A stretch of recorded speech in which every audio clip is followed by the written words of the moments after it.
സംയുക്ത നികായ പാർട്ട് 3 ഖന്ദവഗ്ഗ സ്കന്ധങ്ങളെക്കുറിച്ചിട്ടുള്ള കാര്യങ്ങളാണ് ഇവിടെ പറയുന്നത്.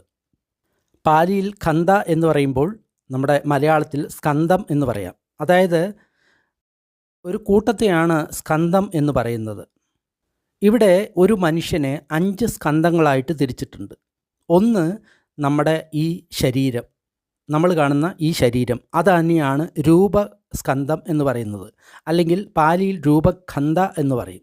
സ്കന്ധം എന്നല്ല, ഖന്ദ എന്നാണ് പാലിയിൽ പറയുന്നത്, മലയാളത്തിൽ സ്കന്ധം. അപ്പം നമുക്കിനി സ്കന്ധം എന്ന് പറയാം, അതായിരിക്കും കുറച്ചുകൂടി എളുപ്പം. അപ്പോൾ രൂപസ്കന്ധം എന്ന് പറയുന്ന സമയത്ത് ഈ കാണുന്ന ശരീരം. ഇനി മനസ്സിൻ്റെ 4 സ്കന്ധങ്ങളുണ്ട്, അതായത് മനസ്സിൻ്റെ 4 ഭാഗങ്ങളുണ്ട്. അതിൽ ആദ്യത്തേത് വിജ്ഞാനം, രണ്ടാമത്തത് വേദന, മൂന്നാമത്തത് സംഖ്യ, നാലാമത്തത് സംസ്കാരം. ഇനി ഇതിന് ഓരോന്നിനെ കുറിച്ചിട്ടും കുറച്ചുകൂടി വിശദമായിട്ട് പറയാം. സ്കന്ധവർഗത്തിനെ പറ്റി പറയുന്നതിന് മുമ്പ് അതിൻ്റെ മുന്നോടിയായിട്ട് സംഗതി എന്താണെന്ന് നമുക്കറിയണമല്ലോ. ആദ്യമായിട്ട് 5 സ്കന്ധങ്ങളുണ്ടെന്ന് പറഞ്ഞു. അതിൽ ആദ്യത്തെ സ്കന്ധം എന്ന് പറയുന്നത് രൂപസ്കന്ധം, അതായത് നമ്മുടെ ശരീരത്തിൽ ഈ 5 ഇന്ദ്രിയങ്ങളുണ്ട്. കണ്ണ്, മൂക്ക്, നാവ്, ചെവി, ശരീരം, ഇങ്ങനെയുള്ള 5 ഇന്ദ്രിയങ്ങളുണ്ട്. ഈ 5 ഇന്ദ്രിയങ്ങളിൽ എന്തെങ്കിലും സ്പർശിക്കുന്ന സമയത്ത്, അതായത് കണ്ണ്, ഫോർ എക്സാമ്പിൾ കണ്ണ് രൂപവുമായിട്ട് സ്പർശിക്കുകയാണെന്ന് വിചാരിക്കുക. അപ്പോഴാണ് മൈൻഡിൻ്റെ 4 ഭാഗങ്ങൾ ഓരോന്നോരോന്നായിട്ട് പ്രവർത്തിക്കുന്നത്. അതെങ്ങനെയാണെന്ന് പറയുന്ന സമയത്ത് നമ്മൾ കണ്ണിൻ്റെ ഉദാഹരണം മാത്രം എടുക്കുക. അപ്പോൾ ആദ്യം ഒന്ന് നമ്മുടെ രൂപസ്കന്ധം, നമ്മുടെ ശരീരത്തിൽ 5 ഇന്ദ്രിയങ്ങളുണ്ട്. അതുകൊണ്ട് നമ്മളൊരു കാഴ്ച കാണുമെന്ന് വിചാരിക്കുക. വെളിയിൽ ഏതെങ്കിലും രൂപം കണ്ടു. രൂപം കണ്ട ഉടനെ ആദ്യമായിട്ട് ഉണരുന്നത് ചക്ഷുവിജ്ഞാനം എന്ന് പറയും. അതായത് മനസ്സിൻ്റെ 4 സ്കന്ധങ്ങളുണ്ടെന്ന് പറഞ്ഞല്ലോ, വിജ്ഞാനം, സംഖ്യ, വേദന, സംസ്കാരം. അതിൽ ആദ്യത്തെ സ്കന്ധം, ആ മനസ്സ് ആദ്യത്തെ സ്കന്ധം തലയുയർത്തും. അതിനെയാണ് വിജ്ഞാനം എന്ന് പറയുക. അതായത് ആ സമയത്ത് നമ്മൾ എന്തോ രൂപം കണ്ടു, അതുമാത്രമേ നമ്മുടെ മൈൻഡിന് അറിയുള്ളൂ, ബാക്കിയുള്ള അനാലിസിസ് ഒന്നും ഉണ്ടായിട്ടില്ല. അപ്പോഴാണ് ആദ്യത്തെ വിജ്ഞാനം വന്നു. അപ്പോഴാണ് രണ്ടാമത്തെ സ്കന്ധം തലയുയർത്തുന്നത്. അതിൻ്റെ പേരാണ് സംജ്ഞ എന്ന് പറയും, സംഖ്യ എന്നും പറയും. പാലിയിൽ സംജ്ഞ എന്ന് പറയും, മലയാളത്തിൽ സംഖ്യ എന്ന് പറയും. സംഖ്യ അതിൻ്റെ പ്രവൃത്തി എന്താണ്? ഈ വരുന്ന രൂപത്തെ എന്താണ് ഈ രൂപം എന്ന് അനലൈസ് ചെയ്യുന്നതാണ് ഇതിൻ്റെ ജോലി. അതായത് നമ്മൾ രൂപം കണ്ടു കഴിഞ്ഞ ഉടനെ ചക്ഷുവിജ്ഞാനം വന്നു. ആ സമയത്ത് നമ്മുടെ മൈൻഡിന് ഇതെന്താണ് വന്നതെന്നറിയില്ല. ഉടൻ തന്നെ രണ്ടാമത്തെ സംഖ്യ വന്നു ഉടനെ പറഞ്ഞു, ഇതൊരു വ്യക്തിയാണ്, മൃഗമല്ല, ഒരു മനുഷ്യനാണ്. അല്ലെങ്കിൽ മനുഷ്യനല്ല, ഒരു മൃഗമാണെന്ന് പറഞ്ഞു. ഇപ്പോൾ ഫോർ എക്സാമ്പിൾ ഒരു മനുഷ്യനാണ് എന്ന് നമ്മൾക്ക് മനസ്സിലായി. ഇനി വീണ്ടും സംഖ്യ പറയും, ഇത് സ്ത്രീയാണോ പുരുഷനാണോ, അത് വീണ്ടും സംഖ്യ തന്നെയാണ് നിർണ്ണയിക്കുക. വീണ്ടും പറയും, ഇത് നല്ലതാണോ ചീത്തയാണോ. ഇതെല്ലാം സംഖ്യ അങ്ങനെ അതിൻ്റെ മൂല്യാങ്കണം, അതായത് അത് എന്താണ് എന്ന് പറയുന്ന നിർവചനം, അത് കൊടുക്കുന്ന സംജ്ഞയാണ്. ഈ രണ്ടാമത്തത് സംജ്ഞ വർക്ക് ചെയ്ത ഉടനെ മൂന്നാമത്തെ പാട്ട്, അതിൻ്റെ പേരാണ് വേദന. വേദന എന്ന് പറയുന്ന സമയത്ത് നമ്മുടെ ശരീരത്തിലെ അനുഭവം, അതായത് നമ്മൾ സാധാരണ വേദന എന്ന് പറയുമ്പോൾ പെയിൻഫുള്ളായിട്ടുള്ള അനുഭവമാണ് പറയുന്നത്. അതല്ല, വേദന എന്ന് പറയുന്ന സമയത്ത് നമ്മുടെ ശരീരത്തിൽ ഉണ്ടാകുന്ന അനുഭവം, അതിന് സംവേദന എന്ന് വേണമെങ്കിൽ നമുക്ക് പറയാം. അതായത് സംഖ്യ പറഞ്ഞു, കണ്ണിലൊരു രൂപം കണ്ടു, ചക്ഷുവിജ്ഞാനം വന്നു. ഉടൻ തന്നെ സംഖ്യ പറഞ്ഞു, ഇതെൻ്റെ ശത്രുവാണ് എന്ന് പറഞ്ഞ ഉടനെ തന്നെ നമ്മുടെ ശരീരത്തിൽ മുഴുവൻ ദുഃഖവേദനയുണ്ടാവും. കാരണം എന്താണ്? സംജ്ഞ അതാണ് പറഞ്ഞത്, ഇത് നമ്മുടെ ശത്രുവാണെന്ന്. അപ്പോൾ നമ്മുടെ ശരീരത്തിൽ മുഴുവൻ ദുഃഖത്തിൻ്റെ ഒരു അനുഭവം ഉണ്ടാവും. ഇനി നമ്മുടെ സംജ്ഞ പറയാൻ നമ്മുടെ പ്രിയപ്പെട്ട ഒരു വ്യക്തിയാണ് ഇത് എന്ന് പറഞ്ഞ് നമ്മുടെ സംഖ്യ പറയുകയാണെങ്കിൽ നമ്മുടെ ശരീരത്തിൽ മുഴുവൻ സുഖമായിട്ടുള്ള ഒരു വേദനയുണ്ടാവും, സുഖമായിട്ടുള്ള ഒരു അനുഭവം ഉണ്ടാവും. അതിനെയാണ് വേദന എന്ന് പറയുക. അല്ലെങ്കിൽ സംഖ്യ പറയുകയാണ്, ഇത് നമ്മുടെ സാധാരണ നമ്മൾ എന്നും കാണുന്ന ഒരു വ്യക്തിയാണ്. അപ്പോൾ നമ്മൾ സുഖമില്ല, ദുഃഖമില്ല, ന്യൂട്രലായിട്ടുള്ള ഒരു വേദനയായിരിക്കും നമ്മുടെ ശരീരത്തിൽ ഉണ്ടാവുക. അപ്പോൾ ഇതാണ് മൂന്നാമത്തെ പാട്ട്, വേദന. ഇനി നാലാമത്തെ പാട്ട് എന്ന് പറയുമ്പോൾ അതിന് സംഖാര എന്ന് പറയും. സംഖാര എന്ന് പറയുന്ന സമയത്ത് ഈ തരത്തിലുള്ള വേദന ഉണ്ടായിക്കഴിഞ്ഞാൽ നമ്മൾ ഏത് രീതിയിലാണ് പ്രതിക്രിയ ചെയ്യുന്നത്, അതിനെയാണ് അവിടെ സംസ്കാര എന്ന് പറയുന്നത്. അപ്പോൾ നമ്മുടെ ഒരു മനുഷ്യൻ അല്ലെങ്കിൽ ഏതൊരു ജീവി എന്ന് പറയുന്നതും ഈ 5 സ്കന്ധങ്ങൾ കൊണ്ട് ഉണ്ടാക്കിയാണ്. അതിനെയാണ് നമ്മൾ ടോട്ടലായിട്ട് ഒരു മനുഷ്യൻ എന്ന് പറയുന്നത്. ഒന്ന് രൂപസ്കന്ധം, അത് നമ്മുടെ ശരീരത്തിൻ്റെ. ഇനി ബാക്കിയുള്ള 4 സ്കന്ധങ്ങൾ മനസ്സിൻ്റെയാണ്. വിജ്ഞാനം, സംജ്ഞ അല്ലെങ്കിൽ സംഖ്യ, വേദന അല്ലെങ്കിൽ സംവേദന, അനുഭവം എന്നൊക്കെ പറയാം. നാലാമത്തത് സംസ്കാരം അല്ലെങ്കിൽ സംഖാര പാലി, സംസ്കാരം എന്ന് പറയുന്നത് മലയാളം. അപ്പോൾ ഇതിനെക്കുറിച്ച് ഏകദേശം ഒരു ധാരണ ഉണ്ടായിട്ടുണ്ടെന്ന് വിചാരിക്കുന്നു. ഇനി നമുക്ക് ഓരോ അധ്യായമായിട്ട് നോക്കാം. അധ്യായം 1 നഗലപിത. ഒരു സമയത്ത് ഭഗവാൻ ആനകളുടെ ഒരു പാർക്കിൽ വിഹരിക്കുകയായിരുന്നു. ആ സമയത്ത് നഗലപിത എന്ന് പറയുന്ന ഒരു വ്യക്തി, ഒരു ഗൃഹസ്ഥൻ അദ്ദേഹത്തിൻ്റെ അടുത്ത് വന്നിരുന്ന് അദ്ദേഹത്തെ വന്ദിച്ചു. എന്നിട്ട് ഒരു ഭാഗത്തിരുന്നു. അദ്ദേഹം വളരെ വൃദ്ധനായിരുന്നു. അപ്പോൾ അദ്ദേഹം ഭഗവാനോട് പറഞ്ഞു, ഞാൻ ഒരുപാട് വൃദ്ധനാണ്, ഞാൻ എൻ്റെ ജീവിതത്തിൻ്റെ അവസാന വക്കിലാണ് നിൽക്കുന്നത്, ദയവ് ചെയ്ത് താങ്കൾ എനിക്ക് ധർമ്മം ഉപദേശിച്ചാലും. അപ്പോൾ ഭഗവാനും പറഞ്ഞു, തീർച്ചയായും താങ്കൾക്ക് ഒരുപാട് വാർദ്ധക്യമായി, ഇനി ഈ ശരീരത്തെ ആരോഗ്യം ഒട്ടും തന്നെ ഇല്ല. അതിനാൽ ഗൃഹസ്ഥ, താങ്കൾ ഇങ്ങനെ സ്വയം അഭ്യസിക്കണം. എൻ്റെ ശരീരം കൊണ്ട് എനിക്ക് കഷ്ടമുണ്ടാകാം, പക്ഷേ ഞാൻ എൻ്റെ മനസ്സുകൊണ്ട് ഒരിക്കലും എനിക്ക് കഷ്ടമുണ്ടാകാൻ സമ്മതിക്കരുത്. ഈ രീതിയിൽ വേണം നിങ്ങൾ അഭ്യസിക്കാൻ എന്ന് പറഞ്ഞു. അപ്പോൾ നകുലപിത എന്ന് പറയുന്ന ആ വ്യക്തി അവിടെ നിന്ന് എഴുന്നേറ്റതിന് ശേഷം അവിടെ നിന്ന് പോയി. എന്നിട്ട് സാരിപുത്തൻ്റെ അടുത്ത് പോയിട്ട് ഈ കാര്യങ്ങളെല്ലാം പറഞ്ഞു. അപ്പോൾ സാരിപുത്തൻ ചോദിച്ചു, അപ്പോൾ താങ്കളോട് ബുദ്ധനോട് ചോദിക്കണമായിരുന്നല്ലോ, എങ്ങനെയാണ് ശരീരത്തിന് കഷ്ടമുണ്ടായിക്കഴിഞ്ഞാലും മനസ്സിന് കഷ്ടമുണ്ടാകാതെ ഞാൻ വിഹരിക്കുന്നത്? അപ്പോൾ നകുലപിത എന്ന ഗൃഹസ്ഥൻ പറഞ്ഞു, താങ്കൾ ദയവ് ചെയ്ത് എനിക്കിതിൻ്റെ അർത്ഥം പറഞ്ഞു തന്നാലും.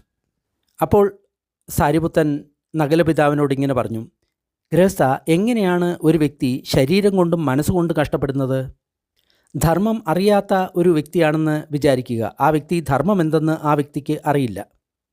ആ വ്യക്തി രൂപം താനെന്ന് വിചാരിക്കുന്നു, തന്നിലാണ് രൂപം എന്ന് വിചാരിക്കുന്നു, താൻ രൂപമാണ് എന്ന് വിചാരിക്കുന്നു.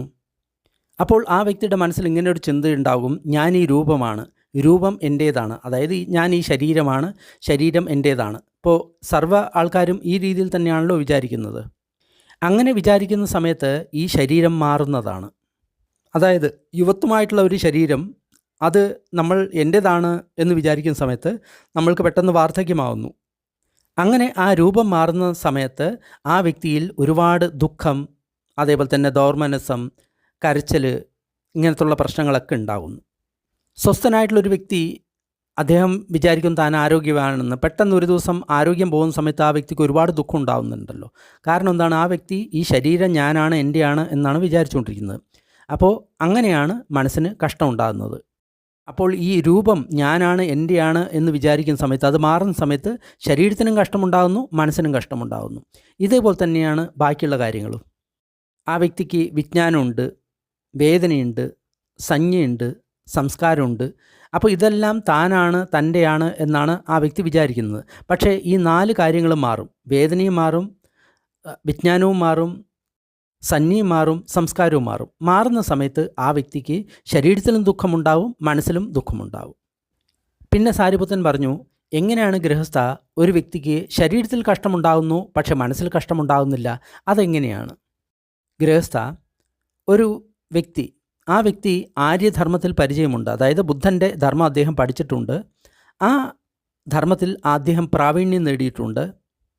ആ വ്യക്തി ഒരിക്കലും രൂപത്തെ തന്നിലാണെന്നോ താൻ രൂപത്തിലാണെന്നോ ആ വ്യക്തി ഒരിക്കലും വിചാരിക്കുന്നില്ല. ഈ രൂപം ഞാനാണ്, ഈ രൂപം എൻ്റെയാണ് എന്ന് ആ വ്യക്തി ഒരിക്കലും വിചാരിക്കുന്നില്ല. അങ്ങനെ ഇരിക്കുന്ന സമയത്ത് ആ രൂപം മാറുന്നു. അതായത് നമ്മുടെ ഏത് രൂപത്തിൽ ഉണ്ടോ ആ രൂപം മാറുന്നു. അല്ലെങ്കിൽ നമുക്ക് വയസ്സാകുന്നു, അല്ലെങ്കിൽ രോഗം വരുന്നു, ആ രൂപത്തിന് മാറ്റം സംഭവിക്കുന്നു. അങ്ങനെ മാറ്റം സംഭവിക്കുന്ന സമയത്ത് ആ വ്യക്തിയിൽ ഒരിക്കലും ദുഃഖം, ദൗർമനസം, ഉപായാസം തുടങ്ങിയവ ഒന്നും തന്നെ സംഭവിക്കുന്നില്ല. അതെന്തുകൊണ്ടാണ്? ആ വ്യക്തി ഒരിക്കലും രൂപത്തെ താൻ തൻ്റെ എന്ന് ഒരിക്കലും കണ്ടിട്ടില്ല. ആ വ്യക്തി ധർമ്മിഷ്ഠനായിട്ടുള്ള വ്യക്തിയാണ്, ധർമ്മം പഠിച്ച വ്യക്തിയാണ്. അതേപോലെ തന്നെ ആ വ്യക്തി വേദന, സംജ്ഞ, സംസ്കാരം, വിജ്ഞാനം ഇതൊന്നും താനാണ്, തൻ്റെയാണ് എന്ന് കരുതുന്നില്ല. അതുമൂലം ഈ വേദനയും സംസ്കാരവും വിജ്ഞാനവും സംഖ്യയും ഒക്കെ മാറുന്ന സമയത്ത് ആ വ്യക്തി ഒരിക്കലും ദുഃഖിതനാവുന്നില്ല. കാരണം ഇതൊന്നും തൻ്റെയല്ല എന്ന് ആ വ്യക്തിക്ക് വളരെ നന്നായിട്ട് അറിയാം. ഇങ്ങനെയാണ് ഗൃഹസ്ഥ ഒരു വ്യക്തി ശരീരത്തിൽ കഷ്ടപ്പെടുന്നുണ്ട്, പക്ഷേ മൈൻഡിൽ ആ വ്യക്തിക്ക് യാതൊരുവിധ കഷ്ടവുമില്ലാതെ ഇരിക്കുന്നത്. അതായത് ശരീരവും മനസ്സും അടങ്ങിയിട്ടുള്ള 5 സ്കന്ധം ഞാനാണ്, എൻ്റെയാണ് എന്ന് വിചാരിക്കുകയാണെങ്കിൽ തീർച്ചയായിട്ടും ഈ 5 സ്കന്ധങ്ങളും മാറുന്ന സമയത്ത് നമുക്ക് ദുഃഖം ഉണ്ടാവും. ഇനി ഈ 5 സ്കന്ധങ്ങളും താനല്ല, തൻ്റെയല്ല, ഇത് അനിത്യമാണ്, ദുഃഖമാണ് എന്ന് മനസ്സിലാകുന്ന സമയത്ത് ആ വ്യക്തിക്ക് അത് മാറിക്കഴിഞ്ഞാലും യാതൊരുവിധ കുഴപ്പവും ഉണ്ടാവില്ല. ഒരിക്കൽ ഭഗവാൻ സാക്യന്മാരുടെ ദേശമായിട്ടുള്ള ദേവദഹ എന്ന് പറയുന്ന ഒരു സ്ഥലത്ത് വിഹരിക്കുകയായിരുന്നു. ആ സമയത്ത് പടിഞ്ഞാറ് ഭാഗത്തേക്ക് പോകുന്ന ഒരുപാട് ഭിക്ഷുക്കൾ ഭഗവാന്റെ അടുത്ത് വന്നു, അദ്ദേഹത്തെ നമസ്കരിച്ചു. എന്നിട്ട് പറഞ്ഞു, ഞങ്ങൾ പടിഞ്ഞാറ് ഭാഗത്തേക്ക് പോവുകയാണ്. അപ്പോൾ ബുദ്ധൻ പറഞ്ഞു, ഭിക്ഷുക്കളെ, നിങ്ങൾ സാരിപുത്രനോട് സമ്മതം ചോദിച്ചുവോ എന്ന് ചോദിച്ചു. അപ്പോൾ അവർ പറഞ്ഞു, ഇല്ല, ഞങ്ങൾ സമ്മതം ചോദിച്ചിട്ടില്ല. അപ്പോൾ ഭഗവാൻ പറഞ്ഞു, ഭിക്ഷുക്കളെ, സാരിപുത്രനോട് സമ്മതം ചോദിക്കുക, അദ്ദേഹം വളരെ ബുദ്ധിമാനായിട്ടുള്ള വ്യക്തിയാണ് എന്ന് പറഞ്ഞു. അപ്പോൾ ആ ഭിക്ഷുക്കൾ സാരിപുത്രൻ്റെ അടുത്ത് പോയി അദ്ദേഹത്തെ വന്നിച്ച് ഒരു ഭാഗത്തിരുന്നു. എന്നിട്ട് ഞങ്ങൾക്ക് പടിഞ്ഞാറ് ഭാഗത്തേക്ക് പോകണം എന്ന് പറഞ്ഞു, പടിഞ്ഞാറൻ ദേശങ്ങളിലേക്ക് പോകണം എന്ന് പറഞ്ഞു. അപ്പോൾ സാരിപുത്രൻ പറഞ്ഞു, ഭിക്ഷുക്കളെ, അവിടെയുള്ള ക്ഷത്രിയന്മാർ, ബ്രാഹ്മണന്മാർ, അതേപോലെ തന്നെയുള്ള ബാക്കിയുള്ള സന്യാസിമാർ നിങ്ങളോട് ചോദ്യങ്ങൾ ചോദിക്കാം. എന്തെന്നാൽ ബുദ്ധിമാനായിട്ടുള്ള വ്യക്തികൾ വളരെ ആകാംക്ഷയുള്ളവരാണ്. നിങ്ങളുടെ ഗുരു എന്താണ് പറയുന്നത്, നിങ്ങളുടെ ഗുരു എന്താണ് പഠിപ്പിക്കുന്നത്? അതിനാൽ ഭിക്ഷുക്കളെ, നിങ്ങൾ തീർച്ചയായിട്ടും ധർമ്മത്തെ പരിപൂർണമായിട്ടും പഠിച്ചിരിക്കണം, നല്ല പോലെ ധാരണം ചെയ്യണം, അത് നല്ല പോലെ ആലോചിച്ച് മനസ്സിൽ ഉറപ്പിക്കണം. അപ്പോൾ നിങ്ങൾ എന്ത് ഉത്തരം പറയുന്നുവോ അത് തീർച്ചും ധർമ്മവിനയത്തിന് വിപരീതമാകുന്നില്ല. അത് കാരണം നിങ്ങളെ ആരും നിന്ദിക്കുകയും ഇല്ല. അപ്പോൾ ആ ഭിക്ഷുക്കൾ പറഞ്ഞു, തീർച്ചയായിട്ടും ആയുഷ്മാൻ സാരിപുത്ര, താങ്കൾ പറയുന്നത് ശരിയാണ്. താങ്കൾ സംക്ഷിപ്തമായിട്ട് പറഞ്ഞത് ഒന്ന് വിസ്തരിച്ച് പറഞ്ഞു തന്നു കഴിഞ്ഞാലും എന്ന് പറഞ്ഞു. അപ്പോൾ സാരിപുത്രൻ പറഞ്ഞു, പടിഞ്ഞാറുള്ള ബ്രാഹ്മണന്മാർ, അതേപോലെ തന്നെ ക്ഷത്രിയന്മാർ, അതേപോലെ തന്നെ സന്യാസിമാർ നിങ്ങളോട് ചോദിക്കുകയാണ്. കാരണം അവർ അറിയാൻ ആകാംക്ഷയുള്ളവരാണ്. അപ്പോൾ അവർ നിങ്ങളോട് ചോദിക്കും, എന്താണ് നിങ്ങളുടെ ഗുരു പറയുന്നത്, എന്താണ് അദ്ദേഹം പഠിപ്പിക്കുന്നത്? അങ്ങനെ ചോദിക്കുന്ന സമയത്ത് നിങ്ങൾ ഇങ്ങനെ പറയണം, ഞങ്ങളുടെ ഗുരു ഞങ്ങൾ പഠിപ്പിക്കുന്നത് ചന്ദരാഗ പഹാണമാണ്. അതായത് നമ്മുടെ ചന്ദരാഗ, ആഗ്രഹവും ആസക്തിയും അതിനെ ഉപേക്ഷിക്കലാണ് ഞങ്ങളുടെ ഗുരു ഞങ്ങളെ പഠിപ്പിച്ചു തരുന്നത്. അങ്ങനെ നിങ്ങൾ പറയുന്ന സമയത്ത് അവർ വീണ്ടും നിങ്ങളോട് ചോദിക്കും, കാരണം അവർ അറിയാൻ ആകാംക്ഷയുള്ളതാണ്. അപ്പോൾ നിങ്ങളുടെ ഗുരു എന്തിനോട് ചന്ദരാഗം ഉപേക്ഷിക്കാനാണ് നിങ്ങളോട് പറയുന്നത്? അങ്ങനെ പറയുന്ന സമയത്ത് നിങ്ങൾ ഇങ്ങനെ പറയണം, ഞങ്ങളുടെ ഗുരു ചന്ദരാഗം ഉപേക്ഷിക്കാൻ പറയുന്നത് ഈ രൂപത്തിനോടുള്ള ചന്ദരാഗം ഉപേക്ഷിക്കാനാണ് പറയുന്നത്. ചന്ദ എന്ന് പറയുമ്പോൾ ആഗ്രഹം, ഡിസയർ. രാഗ എന്ന് പറയുന്ന സമയത്ത് ലസ്റ്റ് അല്ലെങ്കിൽ ആസക്തി എന്നൊക്കെ പറയാം. ഞങ്ങളുടെ ഗുരു ഞങ്ങളെ പഠിപ്പിച്ചിരിക്കുന്നത് വേദനയുള്ള ആസക്തിയും ആഗ്രഹവും ഇല്ലാതാക്കാൻ ആണ്. സഞ്ജ, സംസ്കാര, വിജ്ഞാന, ഇതിലുള്ള ആഗ്രഹവും ആസക്തിയും ഉപേക്ഷിക്കാനാണ് ഞങ്ങളുടെ ടീച്ചർ പഠിപ്പിച്ചിട്ടുള്ളത്. നിങ്ങൾ അങ്ങനെ പറയുന്ന സമയത്ത് ആ ക്ഷത്രിയ ബ്രാഹ്മണന്മാർ നിങ്ങളോട് ഇങ്ങനെ ചോദിക്കും, എന്ത് അപകടം കണ്ടിട്ടാണ് നിങ്ങളുടെ ഗുരു ഈ 5 സ്കന്ധങ്ങളിലുള്ള ചന്ദരാഗം ഉപേക്ഷിക്കാൻ പറയുന്നത്? അപ്പോൾ നിങ്ങൾ അവരോടിങ്ങനെ പറയണം, പ്രിയമിത്രമേ, ഞങ്ങൾക്ക് ഈ രൂപത്തോടുള്ള ആസക്തി, ആഗ്രഹം, അതിനോടുള്ള ദാഹം, അതിനോടുള്ള സ്നേഹം, അതിനോടുള്ള തൃഷ്ണ ഉപേക്ഷിച്ചിട്ടില്ല എങ്കിൽ ഞങ്ങളുടെ രൂപം മാറുന്ന സമയത്ത് ഞങ്ങളിൽ ദുഃഖവും ദൗർമനസ്സവും ഉപായാസവും എല്ലാം ഉദ്ഭവിക്കും. അതേപോലെ തന്നെ വേദനയോട്, സഞ്ജയോട്, സംസ്കാരത്തോട്, വിജ്ഞാനത്തോട് ഞങ്ങൾ ചന്ദരാഗം ഉപേക്ഷിച്ചിട്ടില്ല എങ്കിൽ ആ വേദന, സഞ്ജ, സംസ്കാരം, വിജ്ഞാനം മാറുന്ന സമയത്ത് ഞങ്ങൾ ഒരുപാട് ദുഃഖവും വേദനയും അനുഭവിക്കേണ്ടി വരും. ഈ അപകടം അല്ലെങ്കിൽ ആദിനവത്തെ കണ്ടിട്ടാണ് ഞങ്ങളോട് ഞങ്ങളുടെ ഗുരു ഈ 5 സ്കന്ധത്തിലുള്ള ചന്ദരാഗത്തെ ഇല്ലാതാക്കാൻ പറയുന്നത്, അതായത് ആഗ്രഹവും ആസക്തിയും ഇല്ലാതാക്കാൻ പറയുന്നത്. അപ്പോൾ ആ ആൾക്കാർ നിങ്ങളോട് വീണ്ടും ചോദിക്കും, ഈ രൂപത്തോടുള്ള ചന്ദരാഗം ഉപേക്ഷിച്ചാൽ താങ്കളുടെ ഗുരു എന്ത് ബെനിഫിറ്റാണ് കാണുന്നത്? അതേപോലെ തന്നെ ഈ വേദന, സഞ്ജ, സംസ്കാരം, വിജ്ഞാനം ഇവയോടുള്ള ചന്ദരാഗം ഉപേക്ഷിച്ച് കഴിഞ്ഞാൽ താങ്കളുടെ ഗുരു എന്ത് ഗുണമാണ് കാണുന്നത്? അങ്ങനെ അവർ ചോദിക്കുന്ന സമയത്ത് നിങ്ങൾ ഇങ്ങനെ പറയണം, പ്രിയമിത്രമേ, ഞങ്ങൾക്ക് ഈ രൂപത്തോട് ആഗ്രഹമില്ല, ദാഹമില്ല, തൃഷ്ണയില്ല, ആസക്തിയില്ല എങ്കിൽ ഈ രൂപം മാറുന്ന സമയത്ത് ഞങ്ങളിൽ ഒരിക്കലും ദുഃഖവും ദൗർമനസ്സവും അതേപോലെ തന്നെ ഉപായാസവും പ്രയാസവും ഞങ്ങൾ ഒരിക്കലും ഉണ്ടാകില്ല. ഇതുപോലെ തന്നെ വേദന, സഞ്ജ, വിജ്ഞാനം, സംസ്കാരം ഇവയെല്ലാം മാറുന്ന സമയത്ത് ഞങ്ങൾക്ക് ഒരിക്കലും ദുഃഖമോ ദൗർമനസ്സമോ ഒന്നും തന്നെ തോന്നുന്നതല്ല.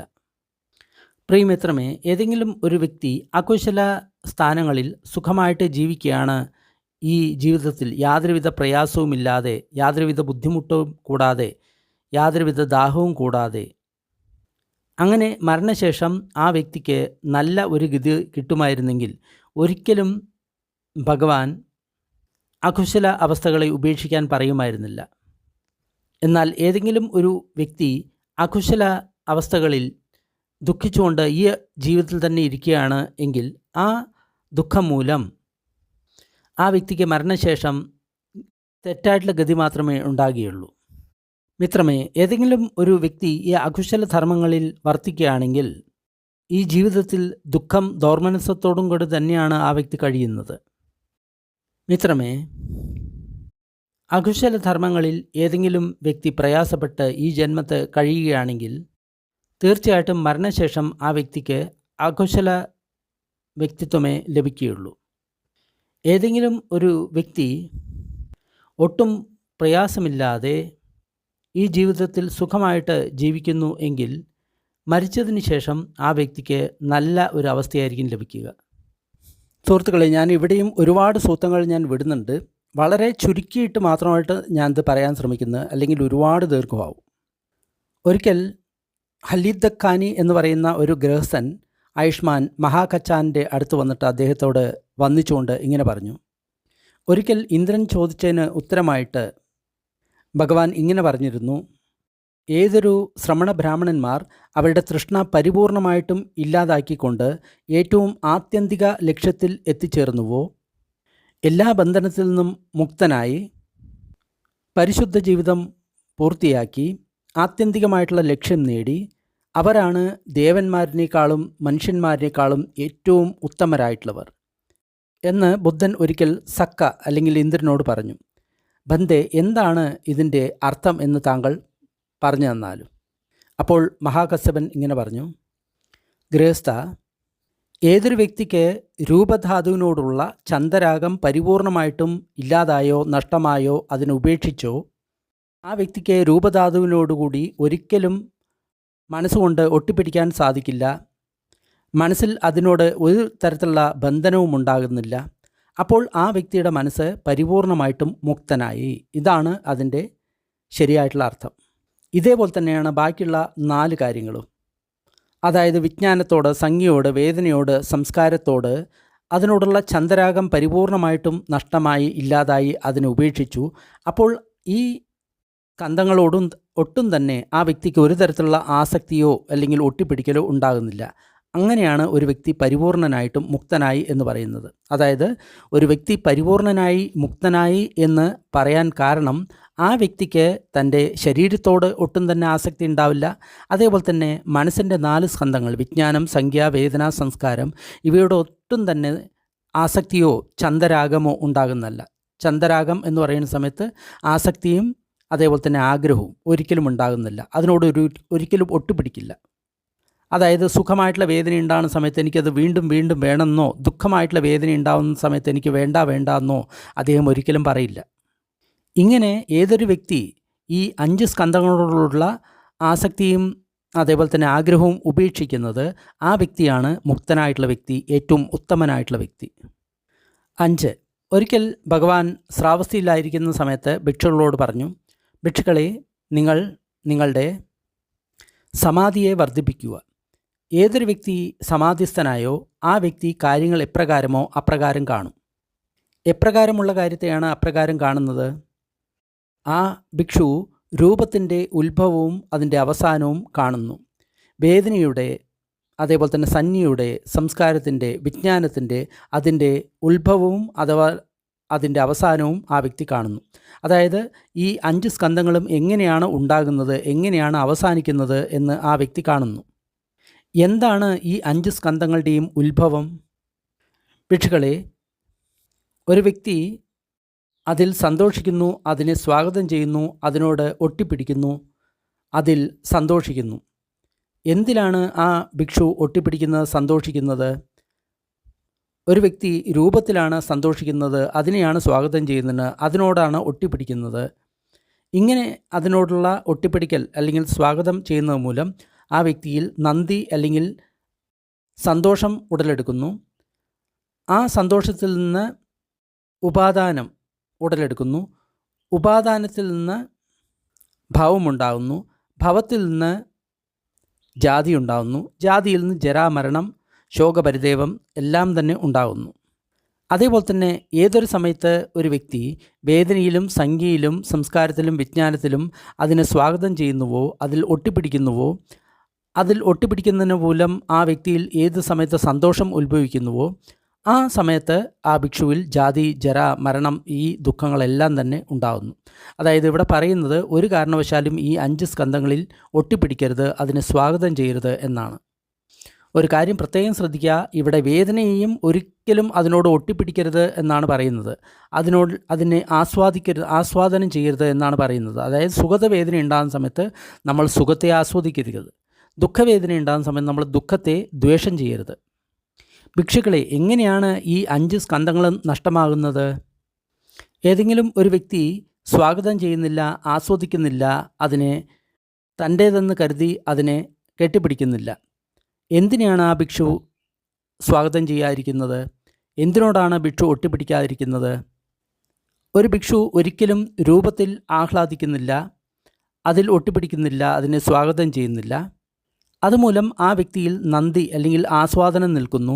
ആസ്വാദനം നിൽക്കുന്ന സമയത്ത് ആസക്തി നിൽക്കുന്നു. ആസക്തി നിൽക്കുന്ന സമയത്ത് ഭവം നിൽക്കുന്നു. ഭവം നിൽക്കുന്ന സമയത്ത് ജാതി, ജര, മരണം ഇവയെല്ലാം നിൽക്കുന്നു. അപ്പോൾ ആ വ്യക്തിക്ക് ഈ 5 സ്കന്ധങ്ങളും എങ്ങനെയാണ് ഇല്ലാതാകുന്നത് എന്ന് വ്യക്തമായിട്ട് മനസ്സിലാവുന്നു. വീണ്ടും ഭഗവാൻ ഭിക്ഷുക്കളോട് പറയാണ്, ഭിക്ഷുക്കളെ, നിങ്ങൾ ഏകാന്തരായിട്ട് താമസിക്കുക. അങ്ങനെ നിങ്ങൾ താമസിക്കുന്ന സമയത്ത് നിങ്ങൾ ശരിക്കും എങ്ങനെയാണ് ഈ 5 സ്കന്ധങ്ങളും ഉണ്ടാകുന്നത്, ഇല്ലാതാകുന്നത് എന്ന് മനസ്സിലാക്കും. 7. ഭിക്ഷുക്കളെ, നിങ്ങൾ എങ്ങനെയാണ് ഉപാദാനത്തോടുകൂടി കാര്യങ്ങളോട് കൂട്ടുചേരുന്നത്? എങ്ങനെയാണ് ഉപാദാനം അല്ലെങ്കിൽ ഒട്ടിപ്പിടിക്കില്ലാതെ നിങ്ങൾ ജീവിക്കേണ്ടത്? എങ്ങനെയാണ് ഭിക്ഷുക്കളെ ഒട്ടിപ്പിടിക്കൽ മൂലം നിങ്ങൾക്ക് അസ്വസ്ഥത ഉണ്ടാകുന്നത്? ഭിക്ഷുക്കളെ, ഈ ധർമ്മവിനയം അറിയാത്ത ഒരു സാധാരണ വ്യക്തി ഉണ്ട് എന്ന് കരുതുക. ആ വ്യക്തി ഒരിക്കലും ധർമ്മിഷ്ഠനായിട്ടുള്ളൊരു വ്യക്തിയെ കണ്ടിട്ടില്ല, ധർമ്മം എന്താണ് എന്ന് അറിഞ്ഞിട്ടില്ല.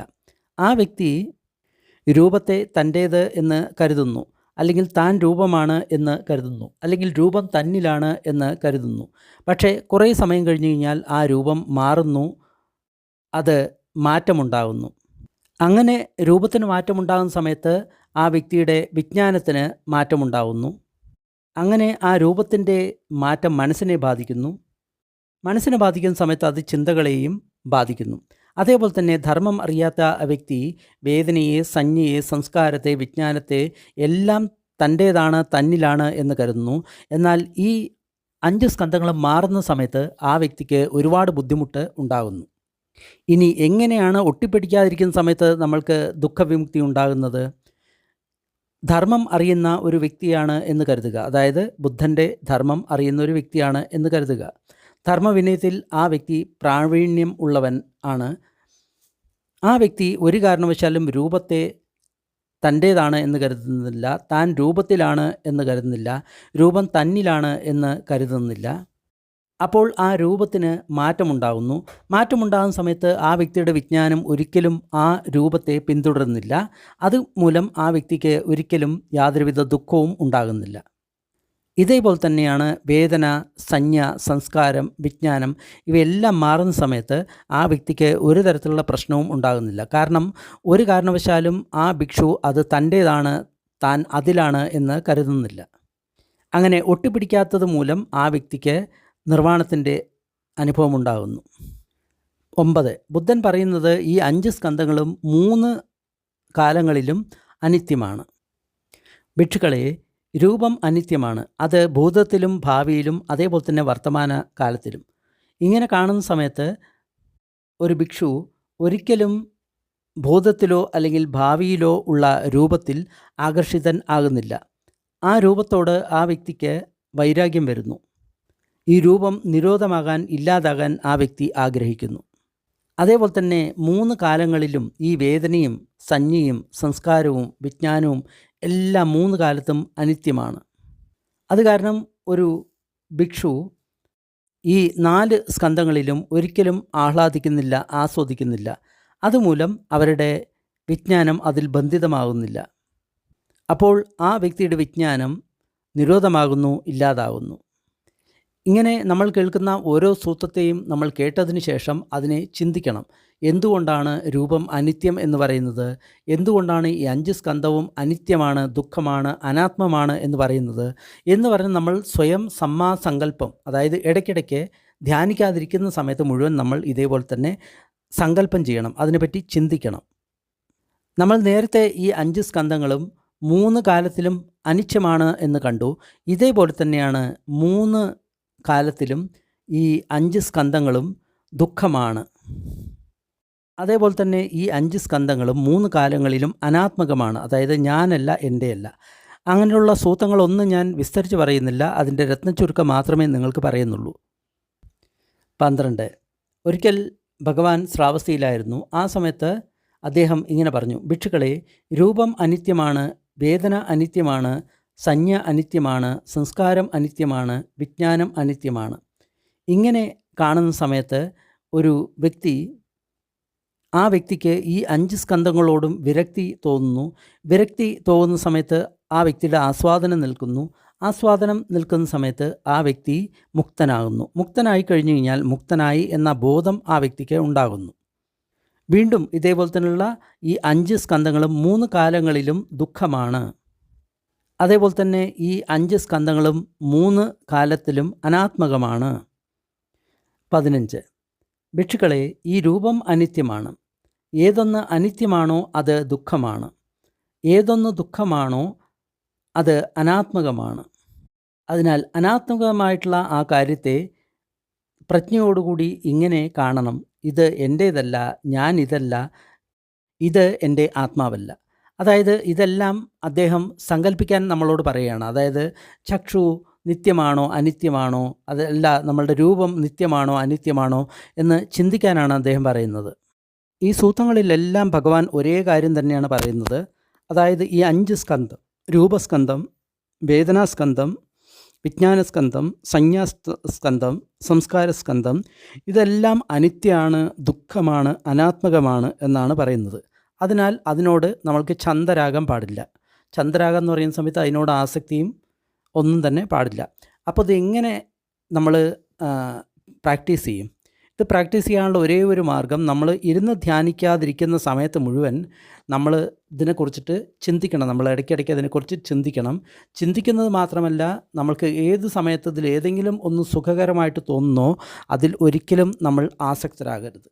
വേദന ആയിക്കോട്ടെ, സംജ്ഞ ആയിക്കോട്ടെ, സംസ്കാരമായിക്കോട്ടെ, വിജ്ഞാനമായിക്കോട്ടെ, അല്ലെങ്കിൽ രൂപമായിക്കോട്ടെ, അതിൽ ഒരിക്കലും നമ്മൾ ആസക്തരാകരുത്, അതിൽ ആസ്വദിക്കരുത്. അതാണ് ഈ എല്ലാ സൂത്രങ്ങളുടെയും ഉള്ളടക്കം.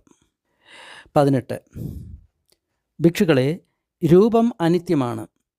രൂപം അനിത്യമാകാനുള്ള കാരണവും അവസ്ഥകളും അനിത്യമാണ്. രൂപം ഉണ്ടാകാനുള്ള കാരണങ്ങളും അനിത്യമാണ്. അനിത്യമായ ഒന്നിൽ നിന്നും ഉൽപ്പന്നമായിട്ടുള്ള ഒരു കാര്യം എങ്ങനെയാണ് നിത്യമാകുന്നത്? അതേപോലെ തന്നെ വേദന, സംജ്ഞ, സംഖാര, വിജ്ഞാന, ഇതെല്ലാം അനിത്യമാണ്.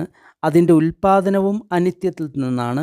അനിത്യത്തിൽ നിന്ന് ഉൽപ്പന്നമായത് എങ്ങനെയാണ് നിത്യമാകുക? ഇങ്ങനെ കാണുന്ന സമയത്ത് ഒരു ഭിക്ഷു, ആ ഭിക്ഷുവിന് ഈ 5 സ്കന്ധങ്ങളിലും വൈരാഗ്യം ഉണ്ടാകുന്നു. അതുമൂലം അതിൻ്റെ ആസക്തി ഇല്ലാതാകുന്നു. ആസക്തി ഇല്ലാതാവുന്ന സമയത്ത് ആ വ്യക്തി മുക്തനാകുന്നു.